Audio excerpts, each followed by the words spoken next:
Hola, buenas tardes a todos. Soy Federico Romero, divulgador, historiador, uno de los cofundadores de Día de la Romanidad y presidente de Divulgadores de la Historia. Hoy nos hemos reunido para grabar un vídeo muy especial. ¿Y por qué digo que es muy especial? Porque estamos a día 5, un día después de haber celebrado el Día de la Romanidad, y bueno, queríamos ofreceros algo especial. Para eso hemos reunido a 4 invitados de lujo que ahora os presentaré, pero además de eso hemos querido rodearnos de la gente que a lo largo de estos 3 años nos han estado apoyando y han estado siempre ahí, celebrando en sus localidades, desde sus asociaciones, desde sus blogs, desde su actividad, la labor que desarrollamos en Día de la Romanidad.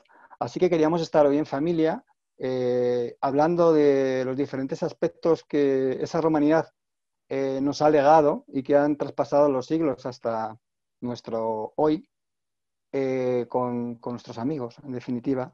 En fin, para eso hemos seleccionado a 4 personas.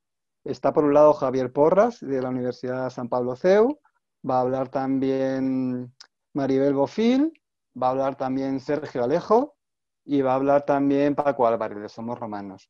Eh, es un placer estar con vosotros. No quiero tampoco enrollarme mucho porque lo que quiero es dejar espacio para que la gente pueda hablar y vamos a dar directamente entrada, ya te digo, en este día tan especial, en el que, por cierto, antes de empezar a dar la entrada, me gustaría hablaros un poquito de algo especial que nos ha pasado en Día de la Romanidad y en la asociación hermana que tenemos en Divulgadores de la Historia, que al fin y al cabo es nuestro origen. Hemos apoyado un proyecto que han sacado, que es una novela colectiva que se llama Furbe Cóndita, en la que han participado 14 escritores diferentes, más otros tres que lo han supervisado. Y bueno, es un proyecto muy especial porque todos los ingresos que tenían que corresponder a las personas que hemos escrito esa novela o que la hemos coordinado, vamos a destinarlos a uno de los objetivos tanto de Día de la Romanidad como de Divulgadores de la Historia, que es el de defender nuestro patrimonio, destinándolos a una asociación que lleva años luchando por la conservación de algo tan importante para nuestro patrimonio y tan buen símbolo de esa romanidad como es el Puente de Alcántara. Sin más rollo, os animo también a que si queréis contribuir al mantenimiento de esta actividad que hacemos, recurráis a Patreon /Día de la Romanidad.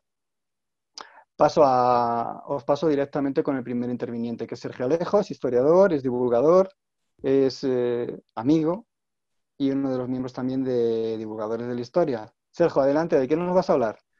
Bueno, Federico, en primer lugar, daros las gracias por la invitación, felicitar a todos los miembros de Divulgadores, a todos los miembros de Día de la Romanidad, que este año pues, ha sido un poquito oscuro, pero nos recobraremos, os recobraréis, seguiréis viniendo con más fuerza, el año que viene seguro que salen las cosas mucho mejor. Felicitarme también porque formo parte de este proyecto de Apurbe Cóndita que has comentado, que evidentemente tiene un trasfondo benéfico para la gente del Puente de Alcántara, que contribuyamos todos un poquito con un granito de arena, que sea lo mínimo, a la conservación de nuestro patrimonio y nuestro pasado, en este caso romano. Hemos tenido la fortuna de poder dedicarle esos beneficios, esas ganancias a este proyecto. Y entonces, pues desde aquí felicitar a todos los que han contribuido, a todos los que han hecho el esfuerzo, a todos los que nos han revisado, a la editorial EDAF por publicar el libro, a León Arsenal por todo ese nexo y todo ese buen trabajo en la sombra que ha hecho. Entonces, desde aquí pues me considero afortunado de formar parte de Divulgadores de la Historia. Y, por tanto, también afortunado de participar en el día de hoy en este, podemos decir, homenaje a qué han hecho los romanos por nosotros, ¿no? A qué han dejado, ¿no? O qué nos han dejado, ¿no? Y por eso cuando me preguntabas que de qué quería hablar, me lo dijiste hace unos días, pensé, es que hay tantas cosas que han dejado, tantas cosas que han quedado y, sobre todo, como vamos a ser 4 personas las que vamos a hablar, pues yo he decidido centrarme en un aspecto concreto que es el pan y circo. ¿Vale? Todo eso que en la Roma republicana, en la Roma imperial, incluso en la Roma arcaica, era una cosa muy a tener en cuenta porque era un poquito el entretenimiento del pueblo, ¿no? Sí, un Y tema que, como sabes, me apasiona a nivel personal y que ya hemos hecho varias cositas también. La sí, verdad es lo que es tratamos. un gran tema que sí que permite unas analogías y permite establecer cómo ha llegado hasta el presente. Buena elección. Correcto, lo tratamos en el podcast de Cliófilos, lo hablamos con unas entregas dedicadas al circo romano, ¿no? Y lo dijimos muy bien, ¿no? Ahí ya hicimos varios símiles y varias comparaciones con el presente. También cuando decimos el circo, que nos referimos a las carreras de carros, también podemos hacer mención a la gladiatura, a los ludi gladiatori, los juegos a los munera, a los juegos gladiatorios. Mm. Eso también pues, se ha convertido un poco en el entretenimiento del pueblo, ¿no? Y a En las épocas... venaciones, no nos olvidemos también. Correcto, correcto. Las venaciones, que son esas cacerías que se hacían como preludio, ¿no? Como teloneros de los gladiadores, o entre combate y combate, ¿no? Entonces, es verdad que sí que como similitud y como herencia podemos decir que hoy en día también tenemos unos espectáculos, unos entretenimientos que van dirigidos a esa masa que quiere quizá olvidarse un poquito de los problemas que ocurren, ¿no? A lo que está acostumbrado el ciudadano de hoy en día, como lo estaba también el ciudadano de la antigua Roma. Y esa herencia la hemos podido ver o la tenemos presente, por ejemplo, con el tema de los espectáculos deportivos. Si hacemos una analogía, quizás las carreras de coches, las carreras de motos, podrían ser un poquito esas carreras del circo, ¿no? Que se llevan a cabo en el Circo Máximo o en Oriente en los hipódromos, ¿no? En el hipódromo famoso de Constantinopla, ¿no? Pero había muchísimos más, ya lo dijimos en su día, ¿no? Y esa analogía sería quizá los carros, pues lo más parecido a los caballos, pues son los coches y los vehículos que también tienen sus caballos, ¿no? De potencia. Y en cuanto a espectáculos deportivos heredados de lo que podría ser el juego de gladiatura, bueno, vamos a hacer la comparación con la lucha libre esta que hacen los americanos, que es tan espectacular, que es tan teatral, ¿no? Pero sí que es verdad que hay combates de boxeo, que es un pugilato, también viene a ser una herencia de una tradición olímpica que se hacía en Juegos Olímpicos. El fútbol es el deporte rey, ¿no? Y hoy en día, entonces, ¿por qué no va a ser una herencia en el cual un lugar donde se concentra mucha gente con, podríamos decir, facciones? ¿Mm? Porque todos he sabido que en el circo, en los gladiadores, había facciones, había gente que iba con un color, con el otro. Hablamos de las 4 facciones del circo más famosas, ¿no?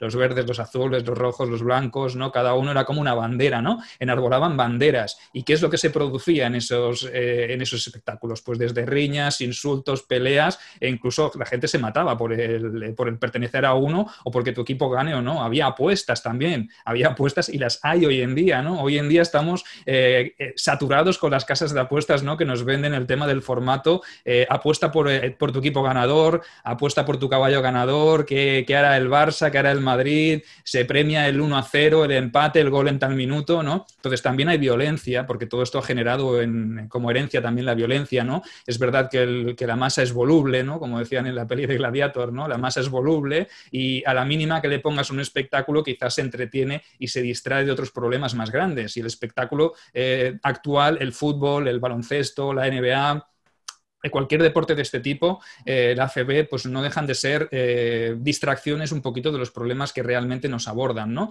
Y la gente también es verdad que se llega a partir la cara por fútbol, incluso llega a matar, a organizarse peleas. Entonces, ese fenómeno del hooligan o del fan también ha llegado hasta la actualidad. Y también, por ejemplo, el gran protagonista, el jugador, ¿no? El gran pagado, el Exactamente, fan. ahí quería llegar.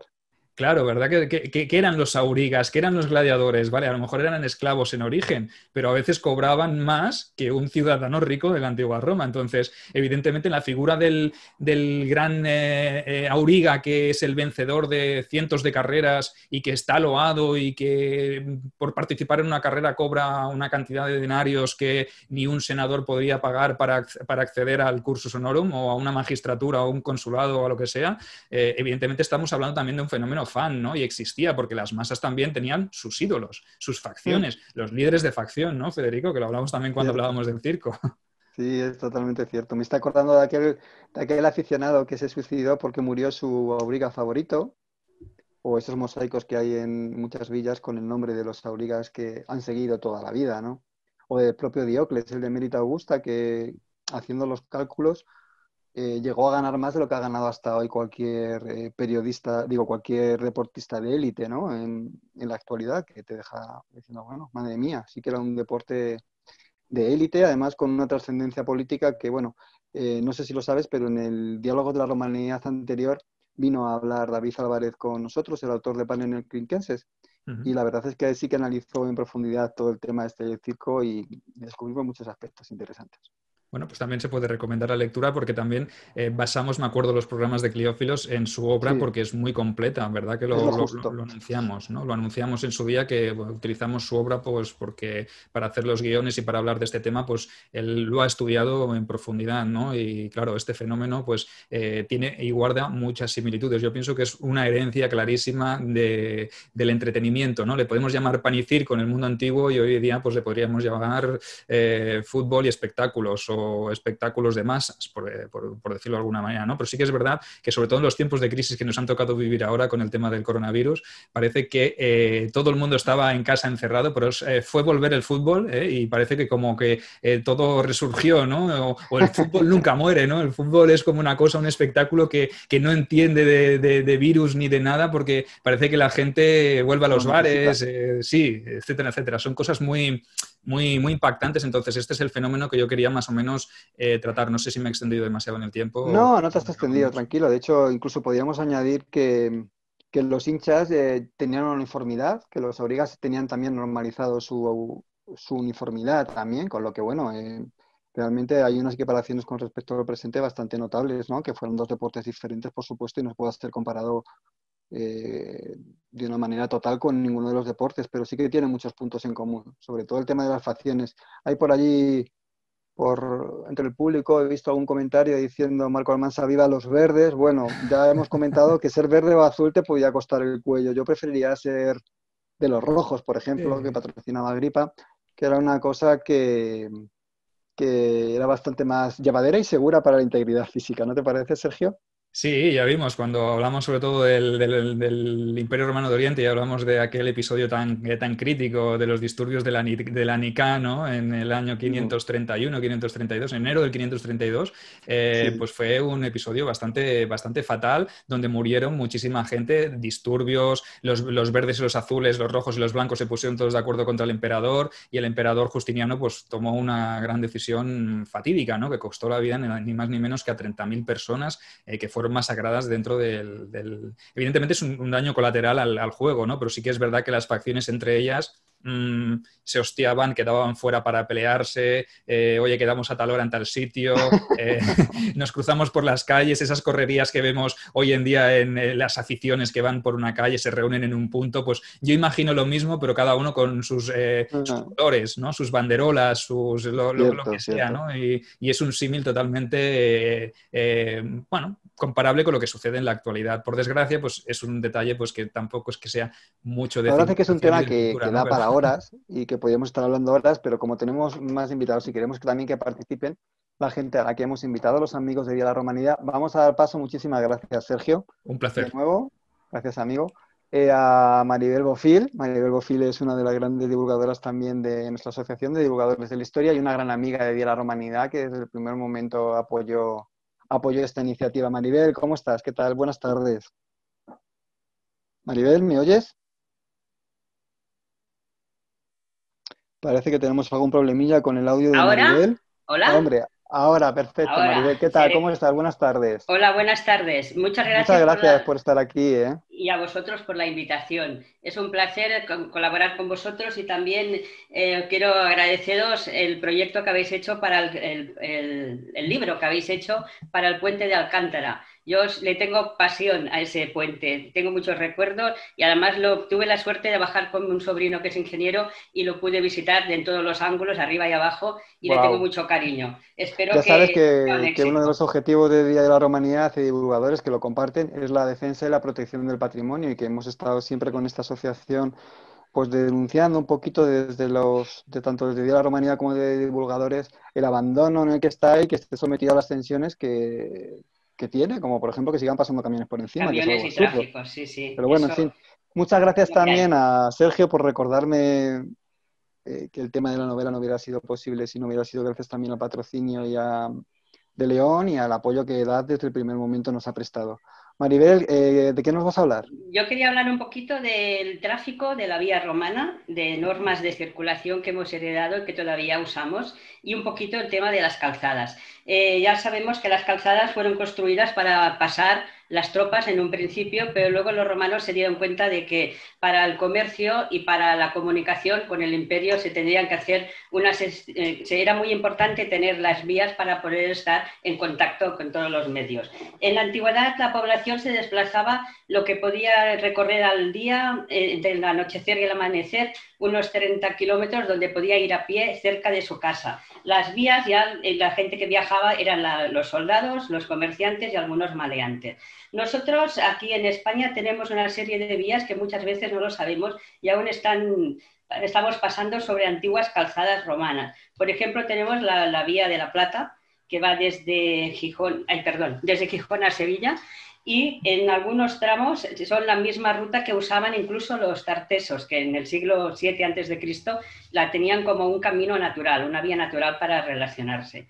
Después tenemos también la autopista A7, la autovía del Mediterráneo, que discurre muchos tramos por la antigua Vía Augusta, que iba de Algeciras al Pirineo. En la A7 hay muchos tramos que todavía son la antigua Vía Augusta. Para mí es una carretera mítica, la Nacional 340, que nos va de Cádiz a Barcelona. Y en esta vía hay muchos tramos que discurren, por ejemplo, el tramo de Tarragona, en Roda de Bará, hay el Arco de Bará, pasamos por lo que era la antigua Vía Augusta. Os recomiendo... He tenido la suerte de pasar. ¿No? Ahí, ¿sí? Os recomiendo en la parte de Castellón. En Castellón hay un tramo de la verdadera Vía Augusta, tal y como era, que la podemos ver, pisar. Es una pasada, si no la habéis visto.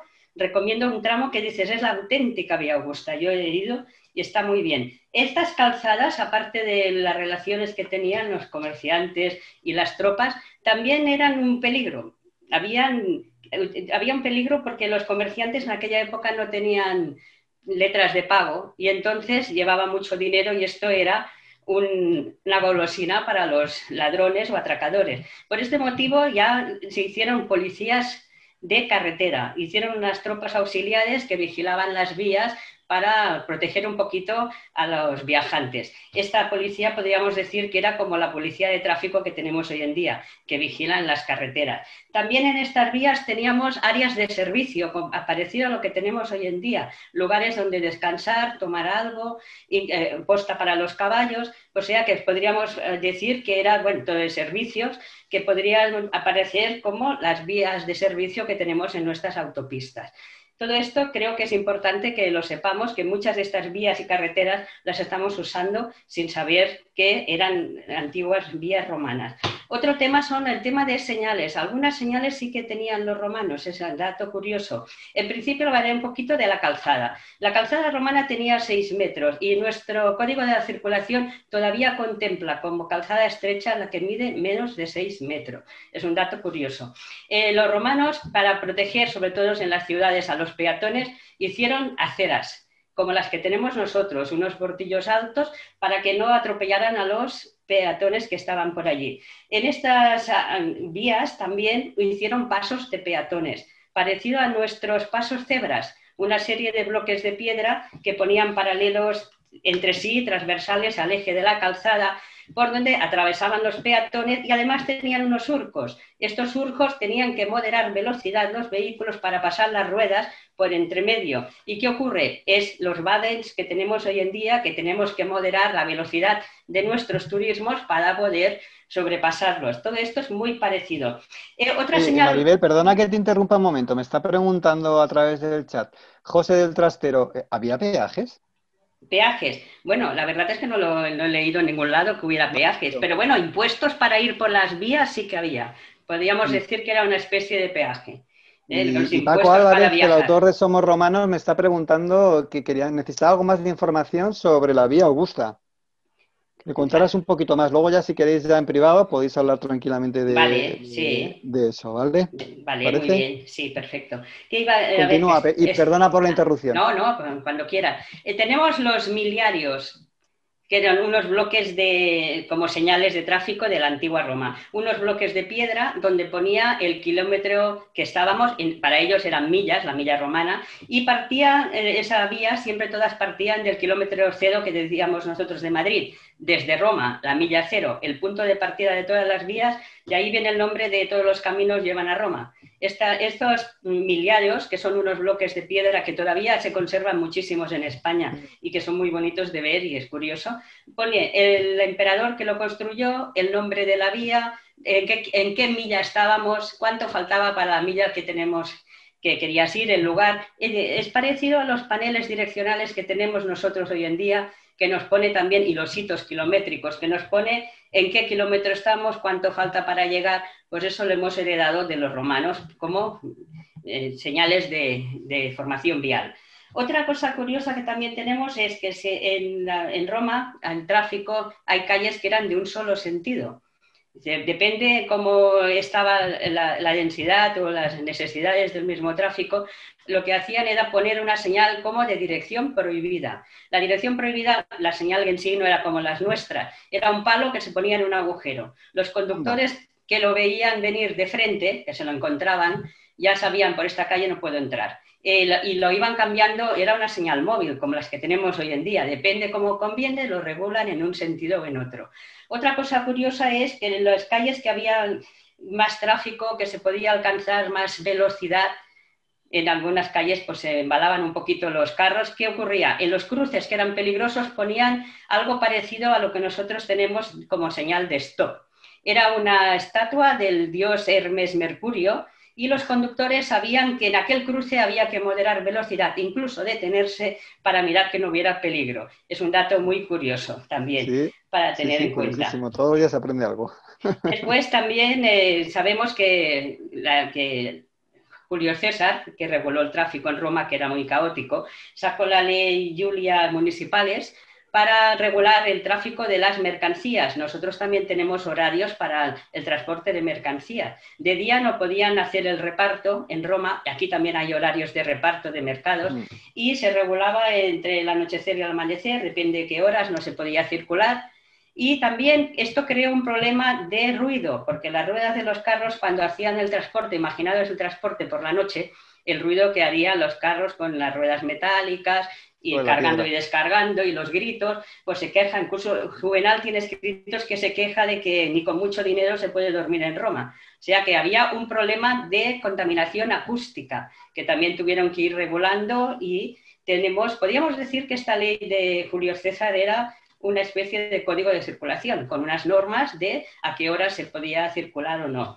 También hay un estudio realizado por un arqueólogo del tráfico que se llama Eric Paulier, que estuvo estudiando cómo era el tráfico en Pompeya y nos ha dejado constancia de que se circulaba por la derecha y que había vías de circunvalación que todas iban a las vías principales. Es un dato curioso. Él dice que no se han encontrado señales de tráfico, porque claro, eran muy rudimentarias y las había y no ha quedado nada. O sea que es curioso. Móviles. Y eran móviles, exacto. Se circulaba por la derecha. Pero sí que hay escritos que nos explican que a caballo los viajeros iban por la izquierda porque así tenían la mano derecha libre y podían, en caso de que les atacaran, defenderse. Son curiosidades que tenemos. También hay un jurista, que ahora no recuerdo el nombre, que está documentado el primer accidente de tráfico, que eran dos carros que subían por la vía hacia el Capitolio, se les frenó uno, atropelló el carro que venía detrás, matando a unos esclavos. Eso está documentado como uno de los primeros accidentes de tráfico. Es un dato curioso. Muy curioso. Otra curiosidad es que ahí también está documentado o escrito de que eso fue en Egipto, una condena por ir bebido, un conductor que iba ebrio y que atropelló a unos peatones y les dio muerte. A este señor lo condenaron, fue una pena capital. Lo colgaron delante de la taberna que había estado bebiendo y lo dejaron allí como ejemplo de que si bebes, cuidado, no conduzcas, como decimos hoy en día. No le quitaron el carnet de conducir ni nada. Ya directamente no le quitaron ningún punto, ya se lo llevaban por delante. Es una curiosidad también. Oye, Maribel, una cosita, me estaba preguntando Juan Manuel Palomino. ¿La prohibición de circular por la noche era para todos o solo extensible a los carros pesados? Bueno, en principio los carros pesados y luego ya depende de horarios y depende de la carga, dejaban pasar. Y también dejaban pasar a los que hacían algún acto triunfal, soldados, gente con mucho dinero. Todo esto también lo iban regulando. Depende de quién fuera. Exacto. Y ahora que me ha venido a la memoria también otro dato, que había la norma de quién tenía preferencia en una intersección. pues el vehículo Ajá. de mayor categoría o el conductor más mayor. Es curioso que esto también está escrito. Claro, ¿qué ocurría? Que algunos debían estar enfadados de tienes más categoría, ¿quién lo ha dicho? Mi vehículo es más chulo que el tuyo, a saber, ¿no? No debía gustar mucho, pero está reglamentado también de que tenían la preferencia de paso. ¿Quién pasa primero? Depende del conductor y depende del vehículo, sea malo, ¿eh? La ley del más fuerte en este caso, ¿no? También son Impresionante. curiosidades de tráfico. Como podemos ver, hay muchas cosas y algunas que ahora mismo no recuerdo sobre que hemos heredado, que aún las estamos utilizando como normas de seguridad vial, Mm. algunas de los romanos. Pues, por lo Somos tanto, romanos hasta para hasta eso, en ¿no? esto, hasta para el tráfico, que somos romanos para todo, ¿no? Multas Espero no había, que, ¿no? Multas de tráfico no había, ¿no? mira, tal como cual, multas de tráfico yo no he encontrado nada escrito Y y radares tampoco. tampoco. Y la velocidad, pues ya hemos dicho que ponían los badenes para decir, modera velocidad y cuidadito que aquí hay Lo que, peligro. lo que sí que he leído, lo que pasa que, bueno, recuerdo que en el libro de David Álvarez tenían mecanismos que instalados en los carros contaban el kilometraje que tenían. Ah, No había sí, kilómetros, lo de las evidentemente, había ruedas, sí, millas sí, romanas, pero eran capaces de contar las distancias. Había sí, carros de sí. alquiler, en fin.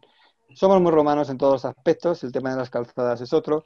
Y ahora, muchísimas gracias, Maribel. De Nos va a nada, gracias a hablar Javier vosotros. Porras de la Universidad San Pablo CEU de otro tema relacionado con la romanidad. Cuéntanos, Javier, ¿estás por ahí? Buenos días, buenas tardes, Federico. Buenas Buenas tardes a tardes, todos. muchas gracias por estar aquí como siempre, que te llamamos. ¿Y de qué nos vas a hablar hoy? Pues quería plantear una pequeña reflexión sobre algo que hemos discutido con el Día de la Romanidad en otras ocasiones y que es un tema no recurrente, sino que realmente no acabamos de ponerle punto y final, que es la idea de Europa y la influencia que tiene en la actualidad precisamente el conocimiento de lo que es la cultura romana, la historia de Roma. Y bueno, pues dejar de verlo como algo arcaico, algo caduco y que realmente, bueno, como sabe uno de los autores que tenemos aquí, Paco Álvarez, pues es que seguimos siendo parte de esa herencia. Jamás dejamos de ser romanos, lo somos porque nunca dejamos de serlo. Pero me gustaría añadir hoy otra reflexión que os dejaré al final y que me gustaría también que la pudiésemos debatir entre todos. Por supuesto, me sumo a las felicitaciones sobre las actividades que habéis acabado de Día de la Romanidad y desde Divulgadores de la Historia. Ya sabéis que además en las universidades que somos especialmente estirados, haceros un hueco a los divulgadores, a los buenos divulgadores, yo creo que es más que necesario porque es totalmente compatible además con lo que se ve dentro de las aulas y porque también dais un enfoque yo creo que mucho más dinámico que lo que en ocasiones podemos dar desde las clases y hoy en día más que nunca, ¿no? En donde parece que nos hemos abocado también a la virtualidad o a la semivirtualidad, lo cual requiere también pues, que todos hagamos un ejercicio de dinamismo, ¿no? Pero en cualquier caso, esto sirve también de introducción para deciros que espero que retomemos las actividades no solamente en el CEU San Pablo, sino en general en las universidades y que, por supuesto, si es físicamente mejor y si no, tendremos también la opción de hacerlo semivirtualmente. O sea que este curso, desde luego, espero que Día de la Romanidad vuelva a lo largo de los semestres también a las universidades. Y enhorabuena también por pues, las actividades que hacéis, ¿no? con la recuperación del patrimonio histórico, como es el caso del Puente de Alcántara, que la verdad es que, bueno, pues yo creo que también ahí los académicos o los que pretendemos serlo tendríamos que tener una responsabilidad como la que vosotros habéis iniciado. Muchas gracias, Javier. Ya sabes que nosotros la divulgación, tanto desde Día de la Romanidad como desde divulgadores, la entendemos, entre otros aspectos, como, como la fabricación de un puente entre el conocimiento que se genera en la universidad y la gente que lo tiene que recibir y que mantiene esas universidades, ¿no? Entonces, ya sea escribiendo, recreando, en tu trabajo, es una responsabilidad que tenemos asumido. Sí, sí, retomar los proyectos, no os quepa ninguna duda y ya sabéis, tanto tú como León, que estamos en ello. Pero bueno, unos minutos para, pues como os he dicho, yo creo que no se trata tanto de retomar o de dar una lección magistral, una lección teórica sobre si Roma y la cultura romana ha jugado un papel o juega un papel fundamental en la idea de Europa, porque yo creo que la respuesta es categórica. O sea, todos sabemos que sí, que es así y que desde luego ¿Me escucháis, perdón? Sí, sí, perfectamente. Es que parece que se me había quedado bloqueado el Zoom, perdonad. Como os decía, que la respuesta es categórica, o sea, es innegable, aunque tampoco vamos a obviar la realidad de que, por desgracia, tenemos sectores, bueno, pues que parece que rechazan frontalmente nuestra idea, pero es lo que quería plantearos justamente al final. De hecho, aquí también tenemos a algún insigne politólogo, pero todos sabemos que la influencia es tal que a nivel europeo se intentó que se reconociese, por lo menos incluso en los propios textos legales, cuando ya en aquella, vamos a decir, non nata, ese tratado europeo que era la Constitución por el cual se establecía, bueno, el tratado por el cual se establecía una Constitución para Europa, que no llegó a ser ratificado y que por lo tanto no llegó a entrar en vigor, pero en ese pequeño preámbulo sí que se hablaba entre la idea de Europa, pues de la importancia que había tenido concretamente el derecho romano, la cultura romana mediante el derecho romano, ¿no? Con la filosofía griega, como sabemos, con los orígenes judeocristianos, el Renacimiento, la Ilustración, etcétera. Y bueno, esto ha sido además, como también sabemos muchos, ciertamente explicado y ha sido apoyado pues, por filósofos de la talla de George Steiner, que bueno, por desgracia ya nos abandonó en febrero de este año, pero que también cuando hizo su magnífico discurso pues a comienzo del siglo XXI, creo que fue año 2002, si no me equivoco, no sé si fue 2000 o 2002, en Nexus Institute, él habría precisamente hablando pues, de la importancia del conocimiento de la historia y desde luego tenía muy presente que no podíamos abandonar la idea del papel, ¿no?, que había jugado también pues, Roma en sus distintos aspectos. Hasta tal punto que hoy en día, por ejemplo, cuando estamos explicando asignaturas como mercado interior europeo o derecho de la competencia, pero principalmente el mercado interior europeo, que es hablar de las libertades comunitarias, la libertad de circulación de personas, de trabajadores, de mercancías, de capitales. El primer mapa que se muestra en el aula es un mapa del comercio romano. Bueno, vosotros lo sabéis mejor que yo porque os dedicáis muchos de vosotros a la historia, pero claro, cuando nosotros hoy en día hablamos de la posibilidad de una movilidad con ciertas restricciones por temas de seguridad, evidentemente, no por temas sanitarios como los que estamos viviendo. Pero cuando estamos hablando de una posibilidad de libre circulación, de que yo pueda trabajar en otro territorio fuera de lo que es mi propio estado, cuando yo puedo utilizar una moneda única, ya sea de norte a sur o de este a oeste del territorio europeo, cuando yo estoy hablando además también de que puedo llevar mis productos y comercializarlos en otra región con una serie de características, evidentemente, y además una serie de normas que son comunes para que yo pueda comercializarlas sin problemas, o cuando estamos hablando de que introducir una mercancía que proviene de Oriente, en este caso que proviene de China, que proviene de Asia, y que tiene que tener los mismos controles fronterizos, ya entren por el puerto de Cádiz, ya entren por Italia, entren por Grecia o entren por cualquiera de los países bálticos o por el norte, claro, no somos más listos, como repetimos siempre a nuestros alumnos, que aquellos que vivieron hace 2000 años. O sea, somos exactamente los mismos hombres y lo único que hemos hecho ha sido actualizarnos, o sea, en alguna manera, y tomando ideas de algo que habéis escrito muchos de vosotros,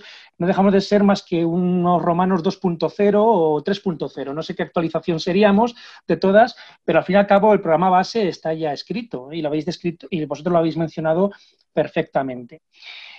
Esto además se están encargando de recordárnoslo, pues no solamente Joseph Steiner, o sea, en la actualidad tenemos pues, filósofos que hablan sobre la idea de Europa y la importancia también de conocer ese pasado romano. Pues estoy hablando, por ejemplo, en Francia de Bernard-Henri Lévy, de su manera también Michel Houellebecq, que sabéis además que bueno, pues ha sido también, es una figura muy controvertida por novelas como la que escribió de Sumisión, ¿no?, donde nos hablaba de un París, una Francia que por cierto es una Francia no futurista, no un futuro distópico, es una Francia actual dentro de unos pocos años en los cuales el primer ministro ya era de religión islámica y que por lo tanto digamos que la religión primordial, la cultura primordial en Francia ya no era la judeocristiana y la base del derecho romano y la filosofía griega, ¿no?, sino el pensamiento islámico. Pero bueno, como decía, tenemos estas versiones francesas. Por supuesto, en Italia tenemos voces muy autorizadas como Nuccio Ordine, que es también pues, catedrático de literatura y que afortunadamente está saliendo bastante en los medios, que nos está hablando precisamente de esa importancia de no olvidar tampoco nuestra esencia, de no olvidar nuestro pasado. Tenemos también en Alemania, y aunque sea curioso, nos lo tiene que recordar de manera indirecta un coreano, que se llama Byung-Chul Han. Bueno, podemos considerarlo actualmente su lengua de trabajo es alemán, él es de formación germánica. Coreano guión alemán.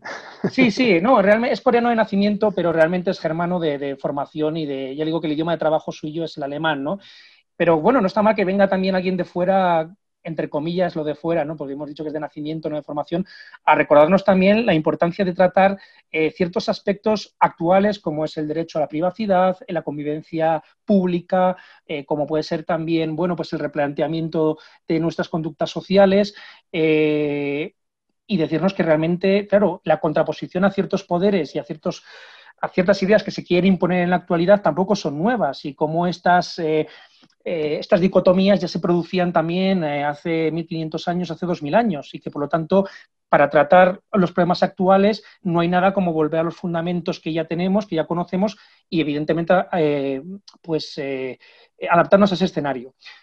Pero lo que quería plantearos en este debate, y que yo creo que es algo que también va a ser muy sugerente en los próximos meses o en este curso, y que me gustaría que tratásemos de vez en cuando, es que, claro, yo lo que veo es que ya estamos empezando bueno, hemos comenzado hace unos cuantos años, ¿no?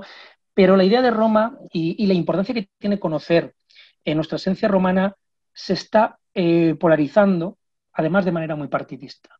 Y esto es excesivamente peligroso. Y también esto me sirve para hablar de la importancia con la que hemos empezado a hablar de la divulgación, de la buena divulgación. Me explico. Nosotros, cuando estamos hablando de la idea de Europa, de la esencia de Roma, evidentemente lo hacemos con el ánimo de que, bueno, ese sofisma griego, ¿no?, de conócete a ti mismo, para poder, por lo tanto, mejorar y poder avanzar. O sea, nosotros lo estamos haciendo, yo creo que todas las personas que nos movemos en este ámbito lo hacemos desde luego con ese objetivo, ¿no? Evidentemente con el de progreso, con el de conocimiento, nos divierte evidentemente, y porque eso nos permite, por lo tanto, no solamente nosotros poder convivir de una mejor manera, sino además continuar con ese legado también y continuar con esa idea que no solamente es romana, que luego también la tradición judio-cristiana comparte también con Roma de si tú si tienes 2 talentos tienes que volver 4, ¿no? O sea que evidentemente también esto es una idea conceptual con la que hemos convivido. Pero lo que os decía, polarizando de manera muy, muy peligrosa. O sea, yo por un lado me encuentro cada vez más discursos y cada vez más voces, no solamente a nivel nacional en España, sino a nivel europeo, o que por un lado abogan porque, bueno, hay que destruir todo conocimiento de pasado, hay que, pues, de alguna manera, podemos decir, movimientos neoanarquistas, salvando también las distancias, ¿no?, con ese anarquismo del siglo XIX o principios del siglo XX. Yo los llamaría iconoclastas por lo de la destrucción Sí, de las estatuas también, ¿no? Eso es, Federico, sí, tú lo has dicho. Es un movimiento iconoclasta que es sumamente peligroso porque, claro, piensan que la única manera de avanzar es romper totalmente con el pasado, que todo lo del pasado por naturaleza es maligno, que nos perjudica. Y bueno, como vosotros también sabéis... Es el presentismo llevado al extremo, que por supuesto es peligroso, porque lo decía Cicerón, y que luego lo copió Jovellanos, ¿no? No, la gente que no conoce su historia es como un niño, porque conoce un periodo de tiempo tan pequeño que es de una ignorancia supina, ¿no? La idea que tanto Cicerón como Jovellanos transmitían, y es así. Totalmente. No podamos renunciar a nuestro pasado, poco renunciar a nosotros mismos. Claro, eso es, Federico, tú lo has descrito perfectamente. Y por un lado, mientras tenemos esta visión que está ganando enteros y que además, afortunadamente ninguna de las 2 visiones politizadas que vamos a ver son mayoritarias, pero sí hacen mucho ruido y están ganando terreno. Mientras por un lado tenemos esta, por otro lado, y también he escuchado discursos, ¿no?, en los que, si bien es cierto, como dicen, he oído voces que dicen que la actual Unión Europea es la idea de Europa que tenían los emperadores romanos y que era ansiada de alguna manera luego por los emperadores germanos. Hasta cierto punto, es decir, evidentemente, como hemos dicho, hay muchos nexos en común, pero no nos olvidemos de algo muy importante, que mientras la antigua Roma se genera mediante la imposición del pueblo romano al resto, aunque luego absorban culturalmente a los pueblos que progresivamente van colonizando, van conquistando, la actual Unión Europea no es así, es una voluntad popular aceptada de manera libre entre estados soberanos, ¿no? Pero esto, ¿por qué lo digo? Porque luego tenemos, como hemos dicho, en el otro extremo, aquellas voces que tienen una visión romántica del siglo XIX de lo que es Roma, de una visión romántica, ¿no? Incluso diríamos nacionalista de lo que es también la cultura romana, de lo que es Roma, y que eso lo llevan al otro extremo. Es decir, en un mundo es cierto que cuando hablamos de Roma estamos hablando de Occidente, ¿no? De la cultura occidental por excelencia. Es decir, no solamente estamos hablando, por lo tanto, del pensamiento o de nuestra idiosincrasia europea, sino también, en cierta manera, de lo que ocurre en Estados Unidos y, por extensión, lo que hemos llevado también a territorios como América Latina, los españoles y los portugueses, ¿no? Pero, claro, utilizan esta idea de Europa para establecer, como digo, un nacionalismo cultural que lo único que puede conseguir es que en este mundo de globalización que vivimos, en el que China además, digo China, como hay otros poderes, pero principalmente China, Rusia parece que ha pasado a un segundo punto y ahora hablaré también un poquito de Rusia, ¿no? Quiere imponer también su visión del mundo, parece que tenemos que chocar frontalmente. Claro, esto es peligroso porque todos sabemos a lo que nos lleva a los nacionalismos extremos, es decir, a confrontaciones extremas. Por eso yo creo que tenemos la obligación de encontrar el término medio, es decir, sin renunciar a nuestra esencia, siendo consciente de nuestra esencia y defendiendo evidentemente a día de hoy nuestra esencia y nuestra cultura romana que nunca hemos abandonado, pero no imponerla. Es decir, ahora mismo tenemos la obligación, yo creo, que de exponerla de la mejor manera posible y de defenderla, pero desde el plano de las ideas. Con esa idea me quedo, Javier, con esa idea. Me parece muy interesante todas las reflexiones que has abierto. Has abierto un montón de abanicos y de ideas que per se podían originar horas también de debate, pero por necesidades de tiempo tenemos que pasar al siguiente invitado. Muchísimas gracias, Javier, como siempre. Contamos contigo Federico, para nuevas ediciones de Día de la Romanidad, presencialmente, online o como las circunstancias y esta maldita plaga que todos padecemos nos lo permitan. Pero evidentemente hay que seguir en esto y seguiremos. Y muchísimas gracias por la colaboración y el apoyo de San Pablo CEU siempre que ha tenido Día de la Romanidad. Ahora vamos a pasar ya al último invitado. El último invitado es otro gran amigo de Día de la Romanidad, es Paco Álvarez, el autor de Somos Romanos, que nos ha acompañado en algunos de los vídeos y en actos. Paco, ¿qué tal? ¿Cómo estás? Muy buenas, bien, encantado de estar con vosotros.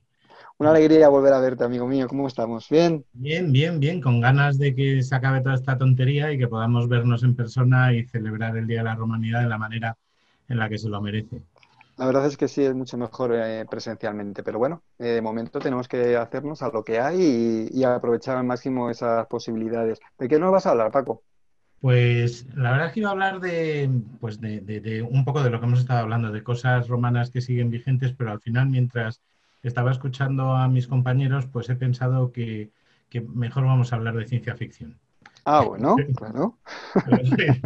Pero antes de eso, quería, como ha hecho todo el mundo, pero yo también quería felicitaros por Apurbe Condita o Apurbe Condita.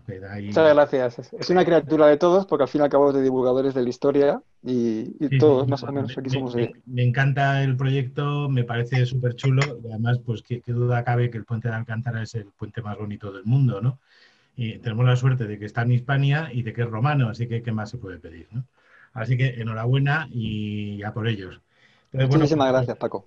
A ver, pues eso, quería, ya que estamos en Roma, pues hablar un poquito de ciencia ficción, pero ¿y qué tiene que ver la ciencia ficción con Roma y con nosotros y con lo que esté vigente? Pues yo creo que no es que lo diga yo, o sea, es que lo dice Hollywood, que el futuro es romano, o sea, no es que Roma es de vigente hoy, sino que el futuro es romano. Y la tontería se me ha ocurrido viendo los títulos o algunos títulos de películas de ciencia ficción actuales o más o menos actuales, ¿no? Desde los años 80, ¿os acordáis? Bueno, toda la saga de Alien, ¿no? Evidentemente que Alien es una palabra latina, hasta, por supuesto, Predator, ¿no? El depredador, por supuesto, Gladiator. Bueno, Gladiator no es ciencia ficción, sí es ciencia ficción, o sea, pensar que Cómodo sale ahí al campo a pelearse con un gladiador es ciencia ficción. Pero bueno, hace poco hemos visto la de Ad Astra, con Brad Pitt, está Elysium, con Matt Damon, Vivarium, Géminis con el chico este tan simpático, el que hizo la de Men in Black y todo esto. Uh-huh. Está también, a ver, más películas en latín, seguro que a vosotros os ocurre alguna también. Bueno, Terminator no es latín, pero bueno, es una palabra formada como si fuera latina, ¿no? Sí. Obviamente las de Apolo, ¿no? Apolo 13 o Apolo 11 y todo lo demás, o incluso Interstellar, si te fijas un poco, son todo como palabras o latinas o dioses griegos, luego romanos, o cosas que tienen que ver con el mundo clásico. Y curiosamente Hollywood lo está utilizando para hablar del futuro. Entonces, no sé, a lo mejor eso quiere decir que el futuro es romano, ojalá, ¿no? Y esto, ojalá que nuestra sociedad llegue ahí. Y un poco para demostrar que sí, que como ha dicho Maribel, todos los caminos llevan a Roma y todos los caminos llevan incluso a la ciencia ficción y al espacio, y Roma llega al espacio, pues un poco ya estaba hablando de los anchos de las vías romanas, ¿no? De que estaban pensados pues, para que pasara un carro en cada sentido, o 2 carros, etcétera, etcétera. Bueno, había varios tipos de vía, pero digamos la estándar, ¿no? La de la vía augusta, las grandes, las buenas. Entonces, claro, resulta que los cohetes, bueno, los depósitos de combustible de los cohetes Delta IV, que son los cohetes que utiliza la NASA actualmente, se fabrican en Utah. ¿Qué tiene que ver esto con Roma? Pues tiene que ver, porque resulta que cuando se hicieron los trenes, los ferrocarriles en Estados Unidos, se hicieron por ingenieros ingleses. Los ingenieros ingleses habían hecho el ancho de vía de ferrocarril en base a la mitad del ancho de vía de las vías romanas, que también hay en Inglaterra, obviamente. Más o menos 1,40 m, una cosa así. Creo que el equivalente en su manera absurda de medir es 4 pies y 8,5 pulgadas. Vale, entonces, ¿qué pasa? Ese es el ancho de vía en Gran Bretaña, que fue donde se inventó el tren. Cuando se empezaron a tirar las vías férreas de costa a costa en Estados Unidos, lo hicieron ingenieros ingleses y tenían ese mismo ancho de vía. Entonces, ¿qué pasa? Que se hizo así un poco, además, como diciendo, oye, así las máquinas de tren, las locomotoras, se las tendrá que comprar Estados Unidos a Gran Bretaña, cosa que originalmente ocurrió. Era una cuestión de mercado. Evidentemente los túneles por los que atraviesan las vías se hacen en función de ese ancho de vías. Resulta que entre Utah y Cabo Cañaveral hay más de un túnel de ferrocarril. Entonces, el ancho que tienen los depósitos de combustible de los cohetes Delta IV que usa la NASA tiene que ver con el ancho, el máximo que puede atravesar el tren por su túnel, porque son, claro, unos armatostes enormes que no se pueden llevar en camión, hay que llevarlos en tren. Y claro, para llevarlos en tren hay que pasar por los túneles del tren. Y los túneles del tren están hechos en base al ancho de vía inglés, que está hecho en base al ancho de la vía romana. O sea, que desde la vía romana hasta los cohetes que llevan los satélites, estos de los GPS y todas estas cosas tan bonitas que tenemos, los caminos siguen llevando a Roma, incluso los caminos de las estrellas, como bien dice Hollywood, ¿no? Qué gran razón tienes, ¿no? Hemos sido romanos, somos romanos y posiblemente, tal y como pinta, seremos romanos también en el futuro, ¿no? Sí. Es eso. Yo creo que con esas 3 frases podemos quedarnos un poquito, ¿no? Con esta tontería yo quería dejarlo aquí y ya si queréis, pues lo que vosotros digáis. Cuéntanos.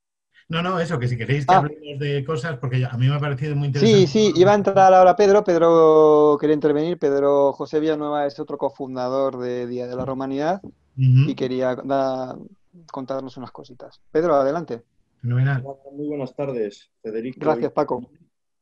¿Qué tal, Pedro? Muy buenas. Aquí estamos pasando calor en el Bierzo, en Ponferrada. Y, bueno, no sabéis lo que es eso, hombre. Tengo aquí anotaciones. Bueno, podríamos estar horas y horas y horas hablando, pero bueno, quiero ir a 4 cuestiones que creo que son muy importantes. La primera de ellas, por supuesto, dar las gracias a lo que son a nuestros ponentes, ¿no? Esos pedazos ponentes que luego te dejan, claro, como comentaban por ahí cosas de Europa, ahí Javier, y yo que soy politólogo, pues con el colega que está por ahí Santa Marta seguro que tendríamos para discutir largo y tendido sobre la idea de Europa. Pero bueno, yo voy a hablaros un poco de Día de la Romanidad, ¿no? Lo que significa al final, cuando te encuentras con tantos amigos de diferentes formas, de diferentes estilos, de diferentes gustos, ¿no? Casi que somos como un pequeño crisol, ¿no? Una especie de unión de todo, ¿no? De divulgadores, escritores. Yo soy juntaletras, porque con los pedazos de escritores que hay aquí soy un juntaletras. Es que ponen el techo muy alto. Recreadores, ¿no? Eso es. Entonces, bueno, entra todo. En romanidad entra todo. Igual que en la cultura debe entrar todo, ¿no? Lo bueno y lo malo. Al final, Día de la Romanidad es un poco esto, ¿no? De una idea primaria que nace de una comida, ¿no? De divulgadores de la historia en el Círculo de Bellas Artes de Madrid, pues surgieron cantidad de ideas y entre ellas, pues León Arsenal saca ese esa idea de Día de la Romanidad embrionaria, que cuando nos lo cuenta a nosotros, pues nos sorprendemos y nos dejamos llevar por la marea de León, que es una marea que ya les aviso al resto, puede dejarte con una resaca bastante. Entonces, pues bueno, a partir de ahí, pues de esa idea vemos que se celebra ya en muchas ciudades, pero no solo ciudades, sino pueblos pequeños, se hacen diferentes formatos para niños, el tema de protección de patrimonio es importantísimo. Y también, aparte de Crisol, sí que habría que decir que es un pequeño agente dinamizador, porque lo que busca es proyectar pasado, como bien decía Javier, ¿no? Que va por ahí la cosa, proyectar pasado, pero para hacer futuro, ¿no? O sea, vamos a indagar en el pasado para proyectar un futuro, ¿no? Con esa idea, qué gran frase que bien lo define. Eso es, con esa idea, ¿no? De que lo que es bueno para la abeja es bueno para la colmena, es con lo que nos quedaríamos, ¿no? El Día de la Romanidad. Y sí que me gustaría también dar las gracias a todos los invitados que verdaderamente son los protagonistas, toda esa gente que hace que seamos este grupo tan sano, ¿no? Que van ahora, les voy a dar paso y no me voy a alargar a participar, pero también quiero dar las gracias a los críticos, a todos esos que nos hacen pensar, porque sin esos críticos y sin esa gente que nosotros pensamos que no llevan la razón, ¿no? Esa nota discordante, pues no indagaríamos y no estudiaríamos y no buscaríamos esas cosas para poder decir, no, creo que mejor vas por aquí. Entonces, como decía Sun Tzu, una frase que también podemos aplicar casi a los romanos, seguramente que lo utilizaban, es cuantos más enemigos en la guerra, más honor en la batalla, ¿no? Y en la victoria. Entonces, pues bueno, vamos a tirar por ahí, que también son necesarios y hay que tirarles el guiño. Sin más, yo no quiero, bueno, eso sí, hacer mención a Jovellanos, que empieza con su ley agraria, que pertenezco a la Fundación Foro Jovellanos, y la ley agraria, ese reparto de tierras entre los pobres, venidos del ideario de un aristócrata, empieza pues explicando cómo era la organización romana, ¿no? Entonces ya dice mucho de lo que podía pensar un gran liberal como Jovellanos. Sin más, me alargo, os doy las gracias a todos y nada, nos vemos en breve a celebrar Romanidad doblemente y a lo grande seguro. Claro que sí, muchas gracias, Pedro. Efectivamente, sabes que Jovellanos es un tema que nos ha unido durante un tiempo también y que hemos estado investigando. Yo era un gran admirador de la cultura clásica. Pensaba que el futuro de España estaba en mirar un poquito más atrás e inspirarnos en el ejemplo que ellos nos dieron y en la cultura que nos legaron. Bueno, pues yo creo que llega el momento de dejarle paso a la familia de Día de la Romanidad para que hablen y planteen sus comentarios, preguntas. ¿Estáis por ahí? ¿Quién quiere intervenir? Somos muchos, no seamos tímidos, ¿eh? ¿Quién levanta la mano? A ver. Quien quiera intervenir, por favor, que abra su micro, porque de lo contrario... Sí, ¿se puede? Sí, hola, ¿qué tal, Marco? 5 minutos, 3 minutos máximo para cada uno, ¿vale? Así podemos participar todos. Sí, ¿Qué tal, voy a Marco? ser muy breve. Voy a ser muy breve.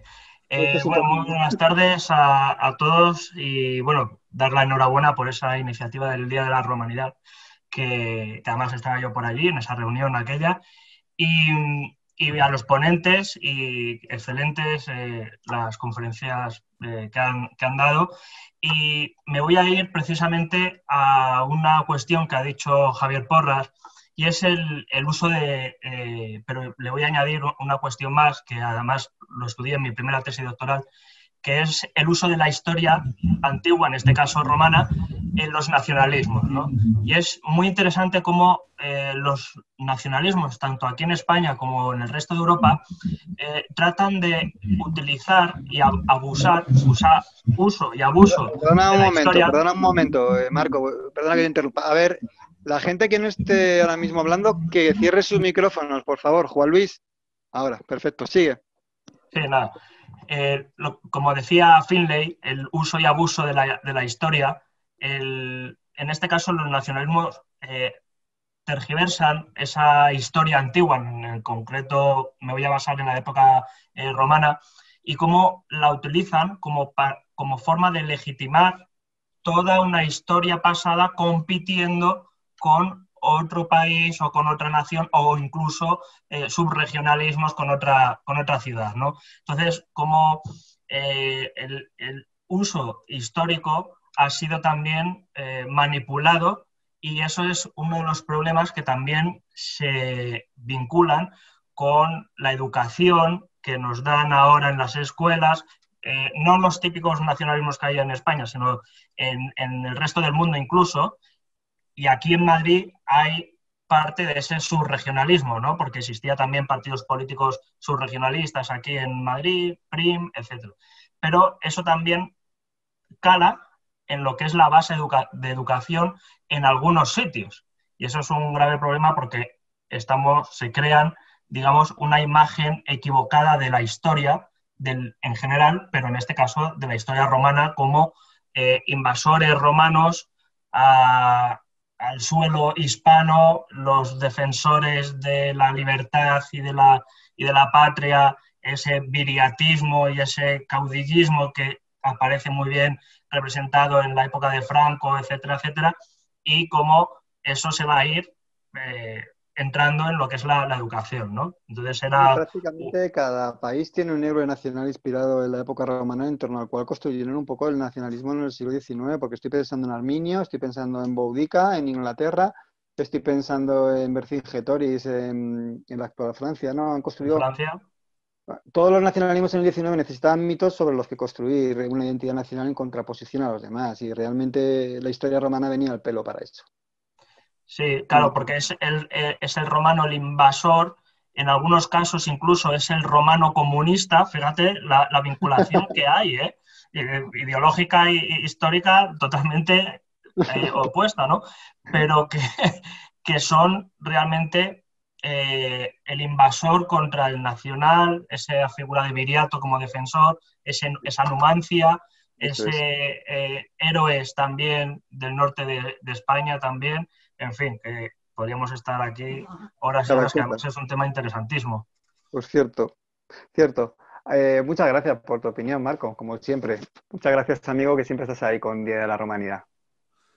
Hasta luego, frater. ¿Alguien más para opinar, por favor? Siempre. Ángel Portillo quería hablar, creo. Ángel, adelante, activa tu micro. Indicarlo por el canal y os vamos dando paso. Claro. Ángel. Bueno, si mientras él pues nos dice, a mí me gustaría puntualizar que eso que ha dicho Marco, en el caso, bueno, siempre es muy ridículo esa apropiación, ese apropiacionismo, ahora que esa palabra se usa tanto, del pasado, pero en España a mí siempre me ha llegado a términos ridículos. Esta vieja disputa que dice, es un apunte lúdico, que dice esa disputa sobre si Viriato era español o portugués. Bueno, sí, pero merluzos, ¿cómo va a ser español o portugués si ni España ni Portugal existían? Sí, es cierto. Es muy interesante porque nos lleva al tema de Viriato encarna las esencias patrias españolas frente al invasor y dice, espera, que tú eres tan descendiente probablemente de los de Viriato como de los que se cargaron a Viriato. Porque aquí más de los segundos que de los primeros, seguramente. Culturalmente somos más descendientes de los segundos, pero encima en España hubo una migración medio forzosa de plebe de Roma a las que se dio tierras y tal y cual. Fue una forma de aliviar las presiones demográficas de Roma, mandaron a la gente sin tierra a España, pero lo que quiero decir es que ese esencialismo, sin embargo, llega, aunque nosotros a veces hemos ido por la pandereta, llega a su culmen el esencialismo supremo, estos que los descendientes de los que mataron a los indios se consideran indios, llega a su máximo y roza lo romano en Gran Bretaña, donde los descendientes de los sajones que exterminaron a los britanos tienen como máximo héroe al rey Arturo. Esto es ya, o sea, el gran líder de los defensores de... Era un britano romano, pero bueno. Romano, de los britanos romanos, a los cuales exterminaron, luego se convierte en un granero. Esto es... Pero sí, la verdad es que el siglo XIX fue maravilloso porque, claro, lo permitía todo. Uno decidía, se hacía una idea romántica de algo y ya está. No sé si se me oye ahora. Hecho esto... Hombre, Ángel. Adelante. ¿Sí? Esto de los micrófonos, tengo unos líos aquí. Bueno, yo quisiera intervenir primero, felicitar a todo el grupo por el del que pertenezco humildemente, ¿no? Y hago todo lo que puedo. El grupo de divulgadores por este libro y que sigaremos ahora adelante, ¿no? Yo la verdad que fui invitado a entrar en el grupo y desde que estoy aquí he crecido mucho, me fijo en muchos divulgadores, historiadores y politólogos y todo el evento y todo el elenco de profesiones que hay aquí y he aprendido mucho de él, ¿no? O sea que esto también nos lo ha dado Roma, este grupo, no penséis que no. En otro orden de cosas, quería decir que lo ha dicho antes Javier Porres, que ha hablado del mundo universitario, y luego habla un poquitín del grupo este de divulgadores que nos tendríamos que relacionar más. Yo quisiera apoyar, porque lo soy, también del mundo de la recreación, lo que aporta la recreación a la historia, ¿no? Y en este caso es que, en mi caso, porque yo disfruto mucho con la recreación, es el hecho de poder tocar la historia y de ver que algunas cosas que se dicen, yo veo a Marco Almancha hablando de religión y lo veo vistiéndose, y él cuando está haciendo esos rituales se tiene que dar cuenta del texto que lee en los clásicos y que no puede ser en la realidad, ¿no? Y yo cuando estoy como uniforme con mi lógica segmentada de mi grupo, me doy cuenta que hay algunas cosas que leo que no pueden ser tampoco, ¿no?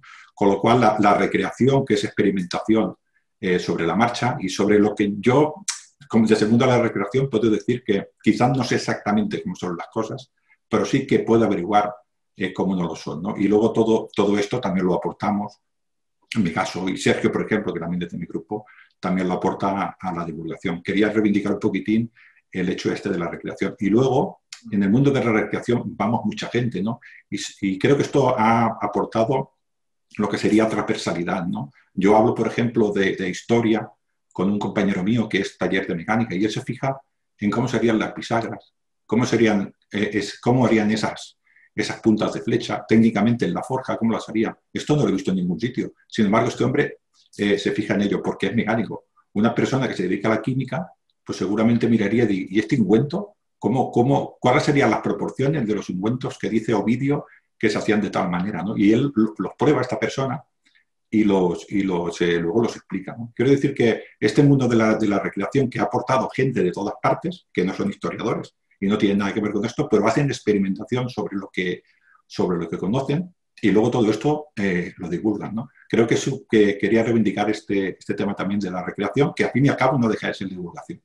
Sí, cierto. De hecho, en esta reunión creo que somos bastante los recreadores que estáis. Siempre hemos tirado de recreadores en Día de la Romanidad porque nos parece una de las patas más importantes para divulgar y también sois una de las partes más importantes que hay en Divulgadores de la Historia. Creo que Juanma y María querían intervenir. Creo que Juanma fue el primero que quería hacer una pregunta y luego le damos paso a María. Juanma. Muy buenas a todos. Yo quería que alguien diera algunas pinceladas sobre lo que era la investigación de delitos en Roma, porque no había tampoco fuerza de detectives, ¿no? Había una fuerza de vigiles, se encargaban del orden público, pero no de investigar delitos. Entonces, me gustaría que alguien me aclarara un poco ese tema. ¿Alguien quiere decirle? Si me dejas participar, sí. Federico. Claro, Sergio.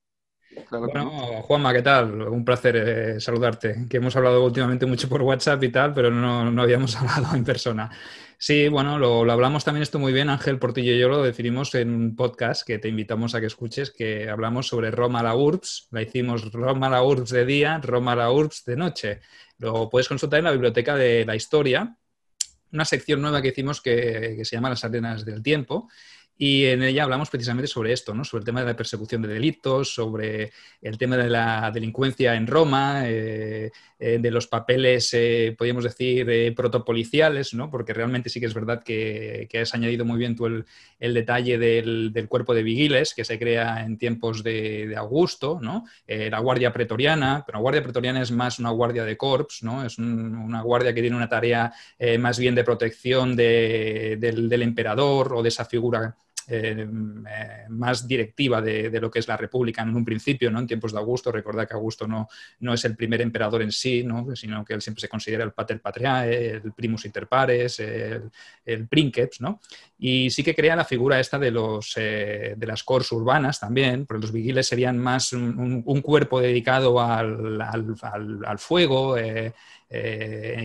inician su andadura como bomberos, ¿no? Como un cuerpo de bomberos que tiene ya un pasado un poco marcado pues, por esa facilidad de que en Roma que Roma se queme, ¿no? Porque las construcciones también ayudan bastante, ¿no? Sí que se crean las cortes urbanas, pero esta Este concepto de persecución de delitos lo definimos Ángel y yo porque lo estudiamos un poquito con detalle, yo creo que Federico me dará la razón ahí, y es que sí que podría ser una fuerza de orden pública, pero no una fuerza que diera seguridad ciudadana, que no sirviera para perseguir el delito en sí. Si me permite, antes de continuar el matiz, yo no me refiero tanto a la persecución del delito como a la investigación del delito. La investigación del delito realmente... Yo por lo menos por lo que he leído sobre este tema en el libro este de Infamia, Marco Almanza me dice que quiere comentarte algo y luego Juan Luis Gomar tiene que entrar también después de María. Por lo que he leído en el libro este de Infamia, realmente es triste lo que voy a decir, pero estaba a cargo de la víctima y del afectado. Es decir, si a ti te habían robado en tu granja 5 ovejas, tú tenías que demostrar delante del magistrado que fulanito al que acusabas había sido el culpable, pero ese trabajo era tuyo. El magistrado lo que era el encargado de castigarle en caso de que considerara que había sido culpable, pero tú tenías que aportar las pruebas. Sí, y además... Y ojo, no le hagas perder el tiempo. Estas fuerzas de seguridad, estas cortes urbanas que patrullaban las calles de Roma, si veían un delito, evidentemente intervenían, ¿no? Si te lo encuentras infraganti, pues vas a intervenir, porque tienes que intervenir. Claro. Pero nunca iban solos, sino que la noche de Roma ya era peligrosa y las mismas cortes urbanas pues ya ven en grupos. Si iba una cors o un grupo de estos policías por la noche y los que tenían delante eran el doble, pues evidentemente no se iban a meter según que fregados. Y que ya dependía un poquito de la voluntad de cada uno, ¿no? Del querer ayudar o no querer ayudar, porque la investigación del delito en sí, imagínate, Juanma, si ya es difícil... que alguien te represente o persiga un delito, imagínate tú investigarlo, ¿no? Que es lo que dice Fede, ¿no? Que aquí sí que es verdad que la propia víctima, en el caso de que tuviera la fortuna de sobrevivir, ¿no? En el caso de que fuera un delito grave, pues tenía que aportar las pruebas y era un magistrado el que concedía luego la justicia o no, que es así, ¿no? Y el que tenía más dinero, pues evidentemente, como siempre, ¿no? En esos tiempos. Entonces existía la figura de algo parecido a un detective privado, ¿no? Bueno, detective privado... No sé quiénes eran los que aportaban las pruebas, no. No, yo creo que no.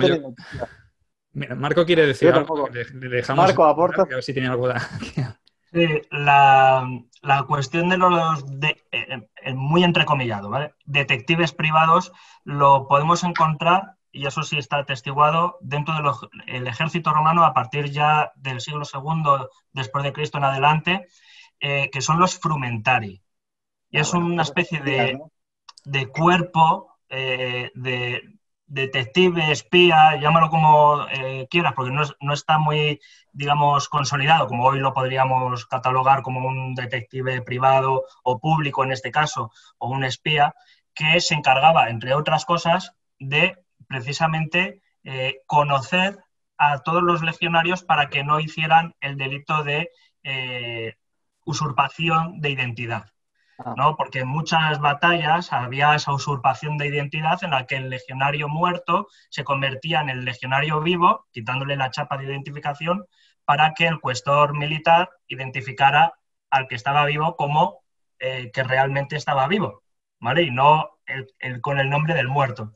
Entonces, el vivo estaba muerto y el muerto estaba vivo. De esa forma, esos frumentari, ese cuerpo de espías o de conocedores o detectives, lo que hacía era precisamente evitar ese fraude dentro del ejército, porque había muchísimos, digamos, como muchas deserciones. Entonces, evitaban que disminuyera la cantidad de soldados. Entonces, sí, Marco, pero el frumentario yo pienso que va un poquito por más policía política, ¿eh? Sí, es una policía política, militar, más o menos, inteligencia militar. Sí, sí. No es el encargado de perseguir una investigación como dice Juanma, porque yo entiendo que Juanma se refiere al delito más común, ¿no? A una investigación de un delito común en Roma. Robo, asesinato, sí, ¿no? Estupro. Sí, correcto. Permitidme una cosa, porque es interesante, porque aquí se ha producido un fenómeno no buscado por parte de los autores, pero claro, lo que entendemos por detectives no existía en la Roma como no existía en la antigüedad porque el racionalismo estaba siglos en el futuro. Esto se ha creado una falsa idea entre la población gracias al nombre de la Rosa, donde te aparece un investigador, Fray Baskerville, que claro, usa métodos racionalistas, que son los que van a usar los primitivos detectives tipo los de Edgar Allan Poe o el famoso Sherlock Holmes. Entonces eso se trasladó a una serie de literatura, que es los detectives de la historia, que claro, son muy entretenidos, Gordiano, Sabueso y tal, pero es imposible una labor policial racional de investigación, cuadricular las cosas, porque eso, aunque existían embriones, aunque existían filósofos, no existían. Eso te demuestra cómo pueden calar ideas falsas tanto como este. Pero bueno, es que cuando la gente protesta de eso, también podemos hablar de esa Roma de mármoles blancos deslumbrantes que nos pinta el cine y que también ha calado en el sentir popular. Y es por eso tan importante y compete tanto una organización en la parte que apoya lo histórico como Día de la Romanidad, como organizaciones como divulgadores de la historia también, disipar las ideas falsas. O sea, una cosa es que el atrezo es muy bonito y otra que sepas que es atrezo. O sea, a mí este gesto de la plebe ahí pidiendo la muerte del gladiador con el pulgar boca abajo, me encanta. No quisiera que desapareciera el cine, pero también es labor de los divulgadores y, por supuesto, los historiadores, que la gente sepa que eso viene de un error a partir de un cuadro. Entonces, lo de los detectives pasa igual. Existían investigadores, pero sus métodos que existían eran muy distintos a los de un Sherlock Holmes o detectives. Eso porque el racionalismo estaba siglos en el pasado. Eso es un error que conviene que disipemos entre todos. Totalmente de acuerdo. Vamos a ir de paso porque tengo varias peticiones para intervenir. Le tocaba ahora el turno a María. Adelante. María, Hola, de perdón. Anticuaclio. Sí, no sé si Hola intervenir María, ahora ¿cómo estás? porque... Bien, bien, muchísimas gracias. Bueno, primero, daros las gracias a Día de la Romanidad por invitar a mi asociación y a todas las personas que están aquí por sus aportes. A mí me encantan este tipo de charlas porque siempre me llevo más de lo que traigo, o sea, siempre aprendo. Si no es de Igualmente, uno, es de otro. Es se una aprende mina. muchísimo hablando con unos y con otros. Sí, sí, para mí esto es fantástico. Luego, por otro lado, la verdad que cuando me lo dijiste, pues me dio un poquito de nostalgia por tanta diferencia del Día de la Romanidad del año pasado en el Escorial, que por cierto, qué frío pasamos. Tengo que decir, y lo siento mucho por todos los recreadores que están aquí, que tuve que recrear con ropa térmica del Decathlon debajo de mi ropa de romana, del frío que hacía. Por eso, y va al hilo de lo que ha dicho antes Ángel Portillo. Sabes que la imagen que tenemos, por ejemplo, de cómo vestía una mujer romana, era con una túnica de gasa semitransparente y unas sandalias. Ponte tú eso en el Escorial a la temperatura La que a la que hacía en noviembre. estuvimos. Claro, nada que ver, te das cuenta que no se sostiene. Una vez que te metes en el mundo de la recreación y llevas ciertas pautas, te das cuenta que hay muchísimas cosas que pasan de unos a otros que evidentemente no se sostiene, es imposible. Y luego yo quería volver al hilo del tema que habéis comentado de la manipulación histórica, que me parece un tema interesantísimo. La manipulación histórica, bueno, y de Roma, desde luego, siempre ha estado ahí, ha sido un referente fundamental que han tomado muchísimos políticos a lo largo de la historia, siempre. Más concretamente siglo XIX y XX, pero todos los reyes medievales se legitimaban, hasta donde yo sé, en emperadores romanos, concretamente Constantino, que era cristiano, el primero, según la tradición, y siempre se volvía todo eso. Y yo creo que se ha venido haciendo porque el tema de la manipulación histórica para una ideología funciona. Y yo estoy hablando aquí a lo que me dedico. Yo soy docente, soy profesora de secundaria y bachillerato y seguro que Adrián, que sé que es profesor también, estará al hilo de muchas cosas que le digo. Nuestros alumnos, o por lo menos los míos, llegan muchas veces con esas construcciones históricas erróneas, completamente erróneas. Está tan arraigado y tan metido en la sociedad que por eso la divulgación es algo importantísimo. De hecho, yo los primeros meses que doy clase me tengo que dedicar primero a desmontar estructuras, a desmontar mentiras. Y digo, bueno, una vez que tengamos esto desmontado, con lo que tengo ya veremos qué hacemos. Pero por lo menos Fíjate, que me si dicen tienen por que... aquí que les quites Netflix. Ah, bueno. Que les Me quite o dice que les Javier quite Porras, Netflix. que se lo quites. Sí, es que es horroroso. Bueno, Es horroroso, sobre todo porque es está... parte de nuestro trabajo de montar mitos y falsas estructuras interesadas de la historia. Y en eso Sí, estamos, unos y otros, está ¿no? muy arraigado, muy arraigado. Y luego creo que es tan fácil esa manipulación. Yo creo que, a ver si están de acuerdo mis compañeros, quiero abrir otra línea de debate. Quizá por el sentimiento de ser humano, el sentirte tú como ser humano. Y yo esto lo veo también porque mis alumnos a mí me llegan en pleno proceso, son adolescentes y llegan en pleno proceso de identidad personal. Tú te das cuenta que ellos solamente se sienten identificados, uno, o perteneciendo a un grupo o enfrentándose a otro. ¿Sabes? Ellos, vale, yo no sé dónde estoy, pero tengo claro lo que no quiero. Eso pasa en la adolescencia. Y entonces parece que nuestra sociedad está permanentemente en la adolescencia.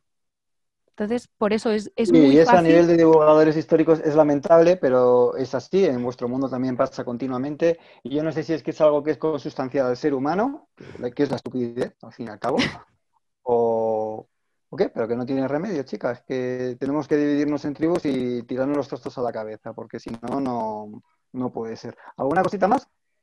No, nada más. Venga, muchas gracias. Muchas gracias, María. Vamos a dar paso al siguiente porque tengo a varias personas. Juan Luis Gomar quería aportar también algo a esta conversación. Hola, muy buenas. Saludado a todos. Aquí estoy con ¿Qué mi hijo pasa, Valentín. Juan Luis? ¿Qué tal? Te oímos, pero no te vemos. Pero bueno, como yo ya te conozco, te imagino. Perdón, no soy muy hábil con esto. Creo que ya he encendido la cámara, ¿no? Ahora me deberéis ver. Has encendido la cámara, pero enciende la luz porque estás muy oscuro y no te vemos. Bueno, verás, yo quería plantear una... Ahora. Ahora sí, ¿verdad?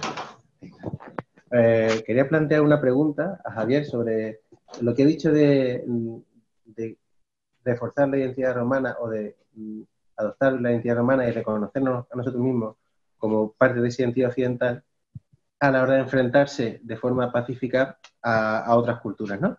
La pregunta ¿es cierto eso que se nos ha transmitido de forma habitual en el colegio sobre la capacidad de sincretismo de la cultura romana y la capacidad de adoptar rápidamente cualquier culto o cualquier costumbre novedosa, incorporarla a la sociedad y sin perder jamás por ello su propia identidad? Sí. Javier, ¿quieres responder la pregunta? Perdona, Juan Luis, es que no sé si, o sea, te he escuchado, pero no sé si he entendido, no acabo de entender bien la pregunta. No sé si te importaría replantearlo, reformularla. Sí, lo replanteo.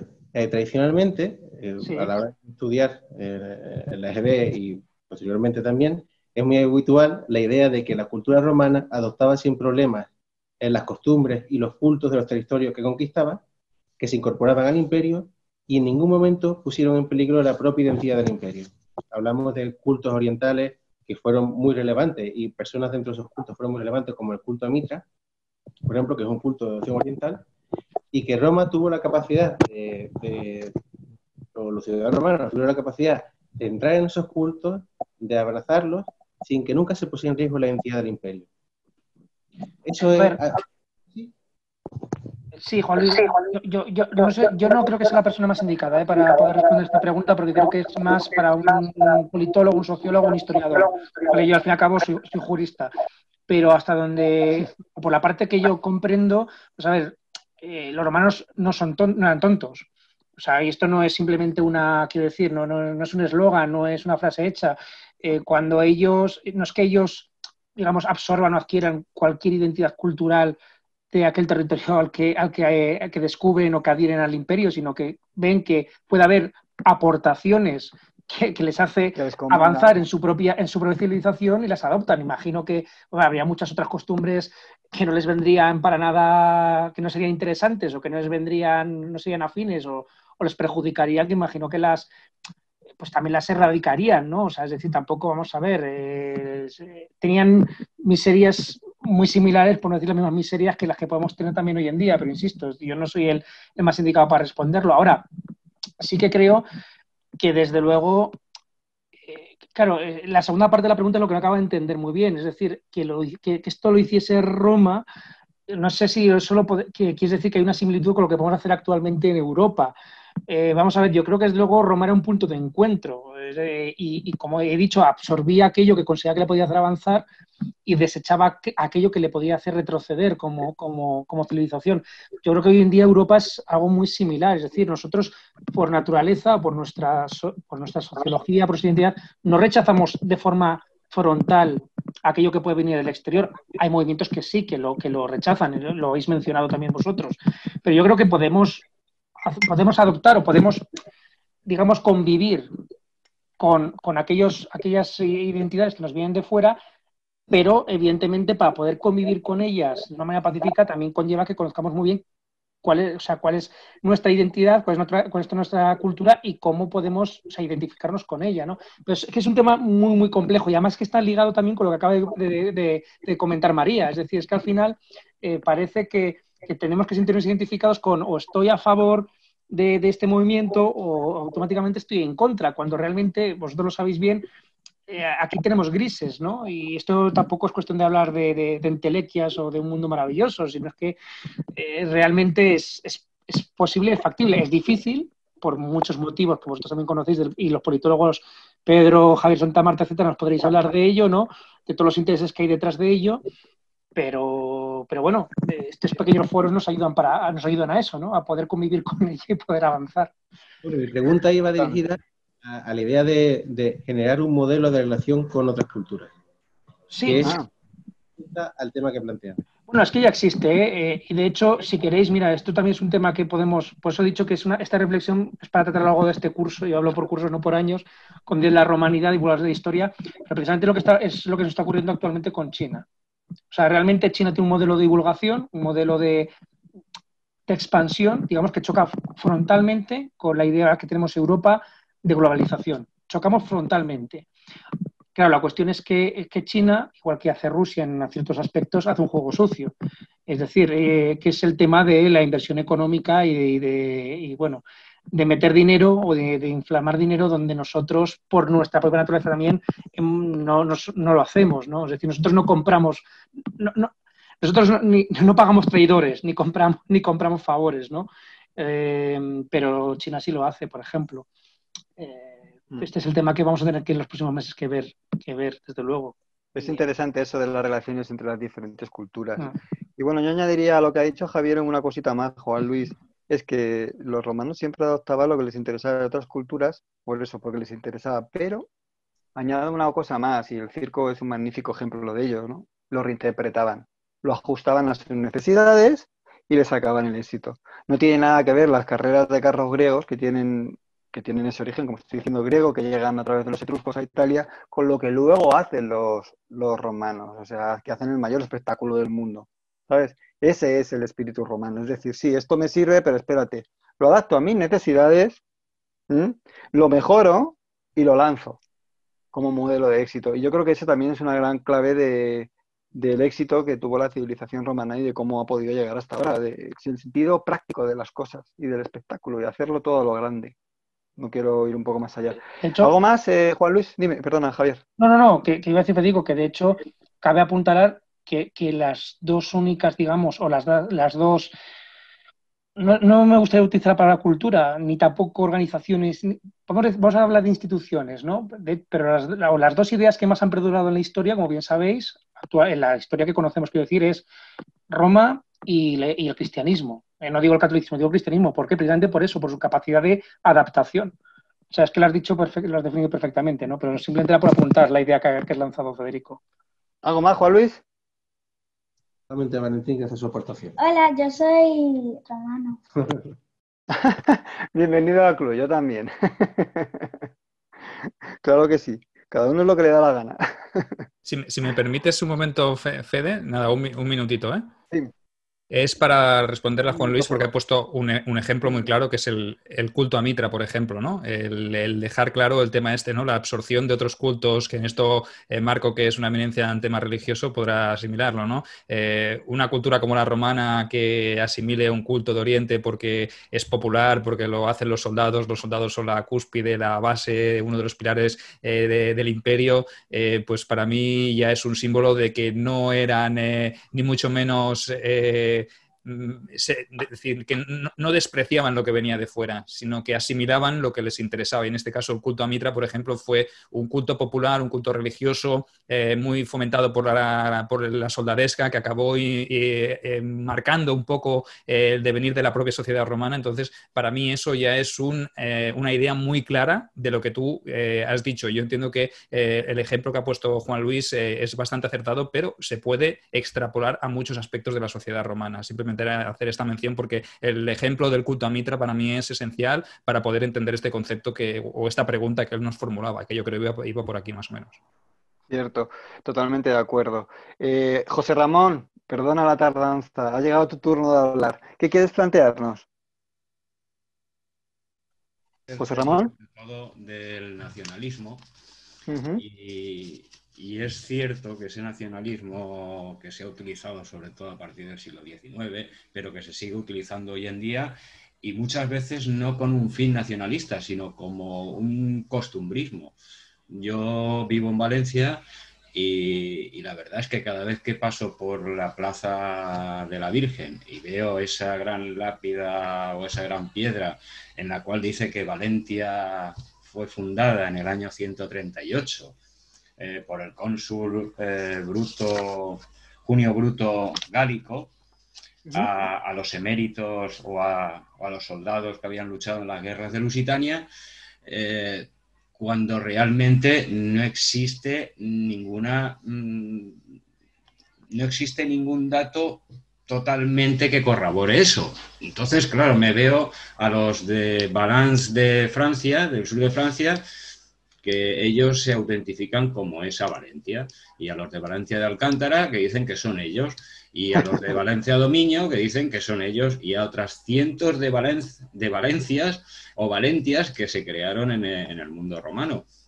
Entonces yo, como soy un poco un inmigrante dentro de mi propio país, porque nací en la Bética, vivo en la Tarraconensis, pues la verdad es que yo me he hecho también un ultranacionalista, pero un ultranacionalista romano, porque allá donde voy a Mérida, voy a Itálica, voy a mi propio pueblo de nacimiento que está en Múnigua, voy a Sagunto, me voy a Roma, me voy a Nápoles, y me siento romano y no me siento en ningún momento alguien foráneo a ellos. Es más, con la gente que trato y hablo con ellos, me tratan de la misma modo, con lo cual yo creo que soy romano y quiero ser romano y quiero estar con gente que sea romana. Entonces, pues muchas gracias, y precisamente en eso nos queremos reconocer en Día de la Romanidad, es decir, lo decimos también en el manifiesto que tenemos, defendemos esta romanidad como una manera de identificarnos todos en ella, como una manera de que en unos tiempos en los que todo el mundo se esfuerza en distinguirse del vecino y en el que la tendencia siempre es centrífuga, nosotros lo que queremos hacer es lo contrario, es unirnos en ese común que tenemos, no solo en España, sino con Francia, con Italia, y tenemos unos valores comunes que nos permiten entendernos, porque tenemos, incluso yendo un poquito más y más matizado por la herencia islámica con el norte de África o con Extremo Oriente, es decir, hay en torno al Mediterráneo un sustrato común que hay que reivindicar, que hay que defender y que hay que sacar hay que sacar de partido como elemento de unidad para todos. ¿Alguien más quiere intervenir?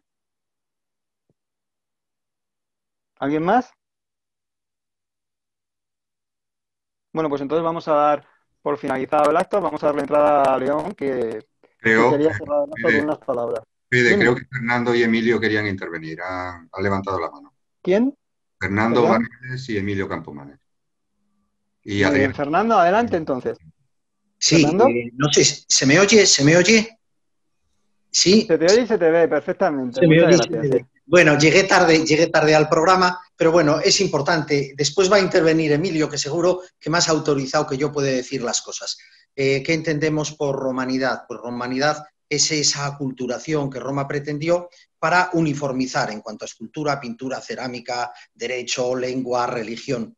Bueno, pues yo quería hacer una reflexión tomando un poco la teoría de José María Blázquez y de Narciso Santos Yanguas, que hablaban de un historiador ruso, Rostouzev, que hablaba de que los romanos eran tan prácticos que precisamente a Roma no le había interesado, su teoría era a Roma no le había interesado la romanización en profundidad en los distritos mineros. Ocurrió lo mismo en la Dacia, en Tracia y en el noroeste de Hispania, no en las minas del sur y del este, y aquí no les interesó una romanización profunda, al menos profunda, en todo su sentido, porque era una manera de conseguir una mano de obra barata, en la cual el ejército y la legión hacían las funciones de ingenieros en estas minas monumentales que hubo, y luego la administración la llevaba una serie de funcionarios de alto rango. De manera que esta romanización, que entendemos como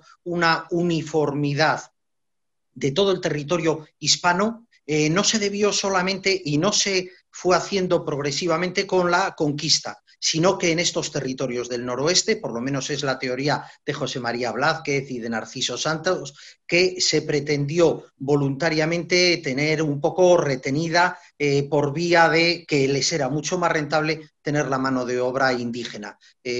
Sánchez Palencia también postulaba exactamente lo mismo y fue hasta después del tiempo de los severos en los cuales ya empieza en Bajo Imperio, empiezan las villas a adquirir ese carácter de romanización. Pero es importante, creo, reflejarlo desde aquí, que esa romanización que se iba produciendo conforme llegaba la conquista en los territorios del noroeste, territorio astur, territorio galaico, pero especialmente desde Asturias, se tardó en producir de una manera intensa porque los indígenas seguían viviendo en los castros y tenían todavía una estructura social muy apropiada, solamente en vía de que se conseguía una mano de obra barata.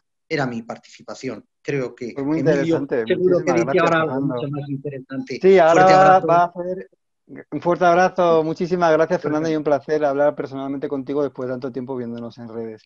Un gran amigo de Y la lo romanidad, difícil por cierto. y lo que me ha costado conectarme. Me lo tuvieron que Bueno, hacer pero desde Londres. eso es la primera vez. Después ya verás, vas a ir La de vez seguido. anterior del circo romano no fui capaz de entrar y esta vez casi tampoco. Un abrazo a todos. Un abrazo. Falta Emilio y Javier Santamarta, según el listado. Emilio, por favor, puedes entrar y luego ya Javier Santamarta. Y vamos a ir cerrando más que nada porque me estoy quedando sin batería y no quiero dejar colgado la reunión a medias. Emilio. Muy bien, hola, buenas tardes a todos. ¿Me oís bien, Buenas supongo, tardes. no? Sí. Bueno, yo simplemente agradezco mucho la invitación que nos habéis hecho. Represento al grupo de Asturias y Romanos de Astorga, o por lo menos me envían en su representación. Nos parece una estupenda iniciativa la de celebrar un día para Roma. Desgraciadamente tenemos que hacerlo porque todos vemos que perdemos peso. La cultura clásica pierde peso. Yo voy a aludir a un libro que me encantó, su lectura, yo os lo recomiendo. Yo creo que puede estar, seguro que está en las bibliotecas públicas. El libro de Brian Ward Perkins, que se titula La caída de Roma y el fin de la civilización. Es un libro que la introducción es bastante reveladora y viene a explicar un poco todo esto de lo que nos estamos lamentando, ¿no? Cómo, claro, es lo que decíais al principio varios, Roma es la cultura de la Europa occidental, pero cuando adquieren peso otros países y otras culturas y otras ideas, pierde peso nuestra idea de Roma, pierde peso incluso, fijaros, en los planes de estudio de nuestros colegios y de institutos. Y Ward Perkins incluso se lamenta que en Oxford y Cambridge, que han sido siempre los baluartes de los estudios clásicos, hayan perdido peso el conocimiento del mundo clásico de Grecia y de Roma, un lugar que se pensaba que era inédito que ocurriera así. Pero pasa porque estamos en un mundo, bueno, pues que nos ha tocado vivir de esta manera. Y ganan peso otro tipo de valores, pues un mundo más basado en los bárbaros, en la cristianización, y perdemos peso ese mundo latino, bueno, quizá el de los dioses, el del paganismo, el de otro tipo de valores que ahora mismo no son tan populares. Y al final quedamos, pues yo creo que somos unos viejos dinosaurios, si me permitís que nos defina así. Por lo menos yo me defino así, como viejo y dinosaurio, ¿no? Ya soy un poco dinosaurio. Porque defendemos cosas que ya son de otros tiempos, en latín, nos vestimos o recreamos el mundo romano, defendemos el rigor histórico, que ahora tampoco está muy de moda, tampoco es muy popular, el utilizar esas prendas y los tejidos y los modelos, etcétera, ¿no? Y yo creo que yo creo que ahora mismo somos un grupo minoritario de gente que valoramos esta cultura y quizá por estos movimientos pendulares que tiene la historia y los estudios de la historia, pues dentro de un tiempo, lo veremos o no, pues volverá el mundo romano a estar en auge y bueno, nosotros estaremos defendiendo el fuerte mientras tanto, ¿no? Defenderemos ahí nos defenderemos de bárbaros, de los chinos, de los estadounidenses y de todas las culturas que, bueno, pues saben o no, o quieren o no apreciar o imponernos sus propios valores, que tampoco son desdeñables. Por ejemplo, Bueno, Emilio, al fin y al cabo, sea oficialmente o no, o sea, esté más favorecido o no en los planes de estudio, como la romanidad nos impregna hasta en la manera de respirar prácticamente, en la manera de dormir, en nuestra comida, en todo, por mucho que esté o no esté, nosotros seguiremos siendo romanos siempre. Otra cosa es que lo sepamos, ¿no te parece? Nosotros lo sabemos, que aún somos romanos, hombre, con muchas cosas. También, efectivamente. pero... Pues muchísimas gracias por tu aportación, Emilio. Un placer conocerte y nada, bienvenido a esta familia de Día de la Romanidad. Vamos a ir cerrando con Javier Santamarta, politólogo de Guardia. Don Javier. Ponme más estrés de que tenemos que acabar, que te quedas sin batería. Bueno, qué camiseta, madre mía, que nos luce don Javier hoy.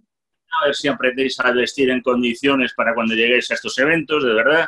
Por cierto, por alusiones, ¿cómo que hacía frío en San Lorenzo del Escorial? En San Lorenzo del Escorial hace un tiempo perfecto. Lo que hay que venir es vestido como si se estuviera en Germania. Pero claro, lo que no se puede estar es como si se estuviera paseando, o sea, por Capri. No, es que claro, lo que tenemos es que tener las cosas claras a dónde se viene. Y si se viene a los... Con 40 de fiebre sabes que me fui a casa, gracias a esa mañana que tuve en tu pueblo.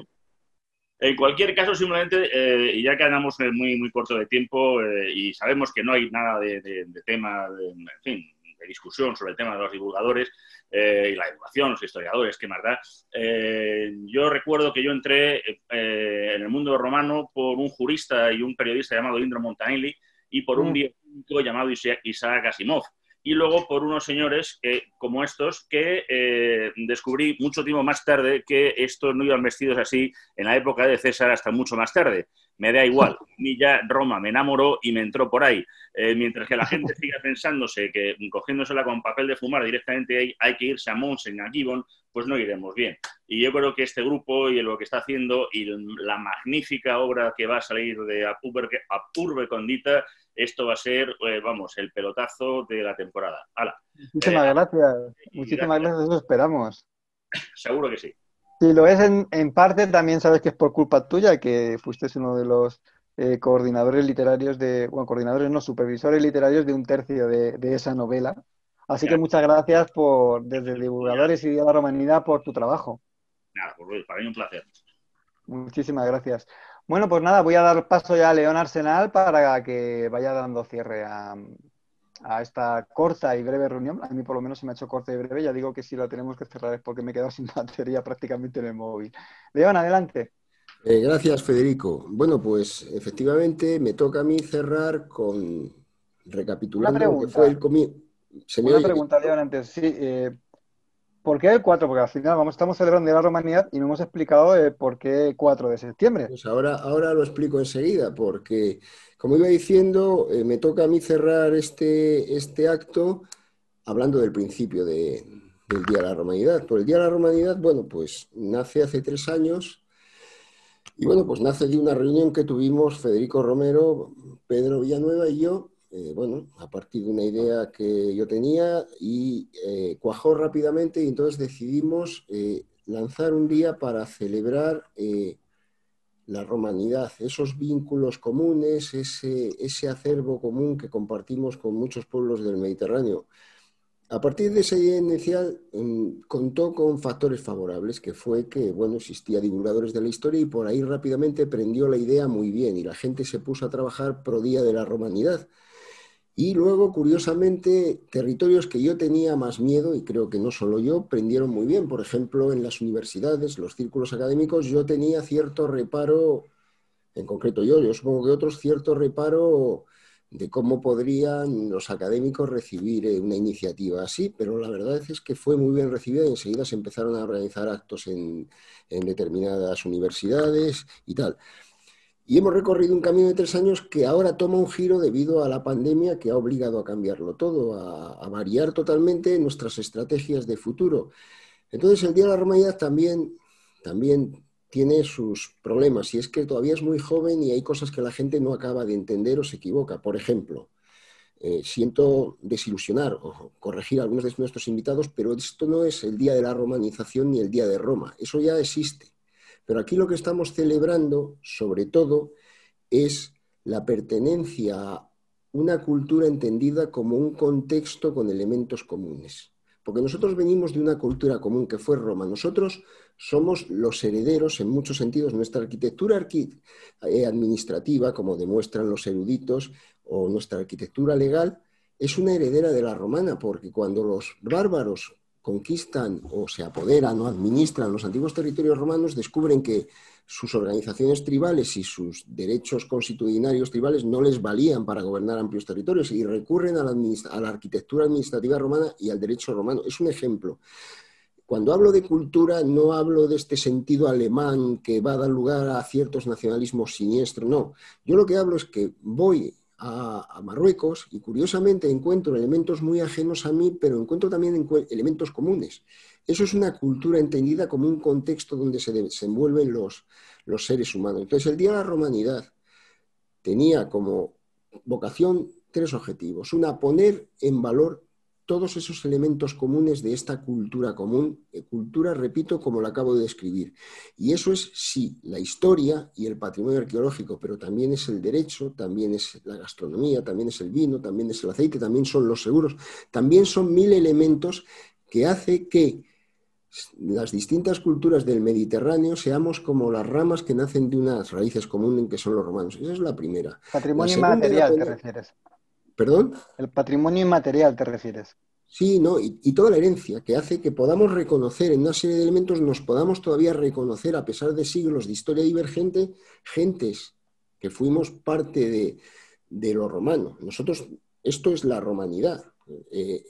Esos elementos comunes, esas gentes que son hijos descendientes de lo que fue común. Pero la segunda parte es poner en valor ese cultura común, ese pasado común, como elemento cohesivo para frenar la formación de bloques o disgregadoras que nos lleva a conflictos que se podían salvar, conflictos que son atizados, como aquí se dice, por incidir en los elementos divergentes.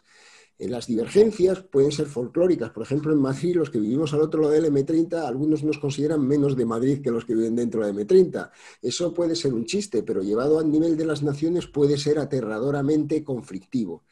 Y el tercero, que cobra mucha importancia en nuestros días, era que pretendíamos ayudar a desarrollar el tejido cultural y económico local a partir de la romanidad. Esto cobra especial importancia ahora que nuestro tejido ha sufrido un golpe con la caída de este meteorito que ha sido la pandemia, y en eso estamos trabajando. Y ahora voy a algo que hay gente que también se equivoca porque, repito, es lógico, somos todavía una celebración, un festejo muy joven, y es la elección del 4 de septiembre. Hay gente que todavía, por mucho que se trata de explicar, cree que nosotros estamos celebrando el 4 de septiembre, que es la fecha en la que formalmente se supone que cae Roma porque es depuesto Rómulo Augusto. No, vamos a ver. Nosotros no celebramos nada. Nosotros lanzamos el Día de la Romanidad, y como tal lo entendieron afortunadamente los primeros que participaron como apoyo, lanzamos el Día de la Romanidad con estos objetivos que he dicho. Y decidimos elegir una fecha. Y lo que elegimos fue una fecha simbólica. Pero nosotros no celebramos la caída de Roma, que por supuesto es muy discutible. Nosotros podíamos haber elegido como ese pistoletazo de salida que pone fin a Roma en Occidente y da paso a la romanidad, como entendido los descendientes de Roma.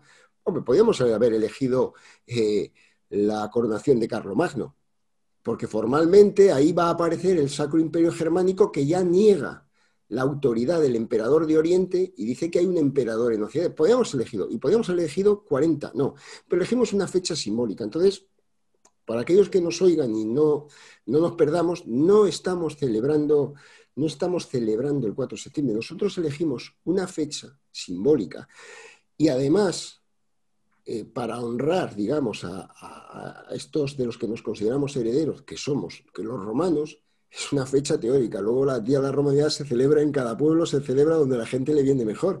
Si los romanos son capaces de cambiar el comienzo del año para poder mandar tropas a Hispania, Bien, pues nosotros podemos bien cambiar el Día de la Romanidad en Villabotijos, si a ellos les viene mejor celebrarlo el 3 de mayo, no hay ningún problema. Es una fecha simbólica porque no celebramos la fecha, la elegimos como nuestro día grande. Bueno, es una precisión porque es que luego perdemos mucho tiempo explicando a la gente las cosas. Pero bueno, lo que importa es la alegría de ver a tantos amigos, la alegría de salir adelante, el poder reconstruirnos una y otra vez, que el Día de la Romanidad, pues efectivamente... bueno, pues dices, ha sido un palo que hayamos tenido que suspender todos los festejos físicos que teníamos en marcha, nos ha fastidiado, que es un palo económico, es un palo de todo el esfuerzo que se ha echado, pero también, ¿cuál es la ventana de oportunidad que se abre? Que a la fuerza, pues podemos replantear y abrir nuevas oportunidades en este nuevo mundo que exista o no se nos abren. O sea, una señal es esto, que estamos aquí hablando del tema, que ha sido una discusión muy interesante. Y bueno, pues el Día de la Romanidad, pues ¿cómo será el cuarto año, el 2021? Pues las circunstancias lo dirán, si tenemos nuestra vacuna, y si no, pues lo haremos de otra forma, no pasa nada. Nosotros lo que pretendemos es lo que he dicho, poner en valor esa herencia asociada a la romana y como tal, Día de la Romanidad, siendo además sus tres cofundadores, miembros de Divulgadores de la Historia, pues ha participado del libro Ad Urbe Condita, que bueno, está avalado, es una palabra que también ha causado cierta discusión, por cierto, en redes. Lo que quiere decir esto de que está avalado Ad Urbe Condita, pues ya que estamos aclarando términos, es que la organización como tal se ha implicado en la confección del libro, es decir, puso seleccionadores, puso correctores. Yo solo me impliqué al final haciendo como de agente, moviéndolo por las editoriales. Cuando dice avalado es porque, y por supuesto Día de la Romanidad lo va a hacer, se ha comprometido a hacer una serie de actos de presentación, porque ha negociado, que no sabéis vosotros lo que es negociar con más de una docena de autores, los contratos. Todo eso, esa organización lo ha puesto en marcha y efectivamente para mí es un orgullo. Ha dicho que yo solo he participado en la fase final en el sentido como miembro de Divulgadores de la Historia, haciendo a gente que todo ese dinero, mucho o poco, pero también la promoción, se vaya a dedicar a una causa tan noble como es mantener parte de nuestro patrimonio. Tres Piedras son igual de valiosas que el acueducto de Segovia, pero que el puente de Alcántara sufra tal caso de abandono es sangrante. Entonces, que ese dinero, poco mucho, y la repercusión mediática del libro se dedique a esa causa, creo que merece la pena el esfuerzo. Y quiero despedirme, porque a mí que siempre me gusta ajustarme al tiempo, me estoy enrollando, con que también con un logro que a mí me gusta como escritor. Es decir, antes de que montásemos esto, se usaba la palabra romanidad por usarla, no la encontráis en ningún diccionario, pero se usaba la palabra romanidad, de vez en cuando alguien la soltaba, pero más en el sentido, por ejemplo, de que alguien podría decir, nadie puede discutir de mi madriñelidad. Nosotros hemos creado ese neologismo con el significado que he dicho. Romanidad es esa cultura entendido como un contexto donde nos movemos humanos actuales que encontramos parámetros reconocibles con otros humanos de latitudes que en principio estarían lejos. Ya la gente usa la romanidad, lo he visto en algunos lados y a mí me llena quizás de orgullo banal, pero humano, el de repente... Cierto, a mí también me ha pasado. Ese significado asociado a ese significante, que es verdad que rodaba, ya está en boca de gente además a la que yo respeto como historiadores de peso. Con este pequeño logro, pero que me llena de humana vanidad, pues me voy a despedir dándoos gracias a todos, permitidme que os tutee y por supuesto deseándoos mucho éxito en vuestros empeños, en todo lo que tiene que ver, bueno, en todo, no voy a ser ruido, en todos vuestros empeños, pero especialmente en vuestras facetas de divulgadores, de historiadores, de politólogos tal, que tienen que ver con el poner de manifiesto estos lazos comunes que une a buena parte de la humanidad y que nosotros llamamos romanidad. Muchas gracias. Muchas gracias a todos y hasta el próximo Diálogos de la Romanidad. Hasta el próximo.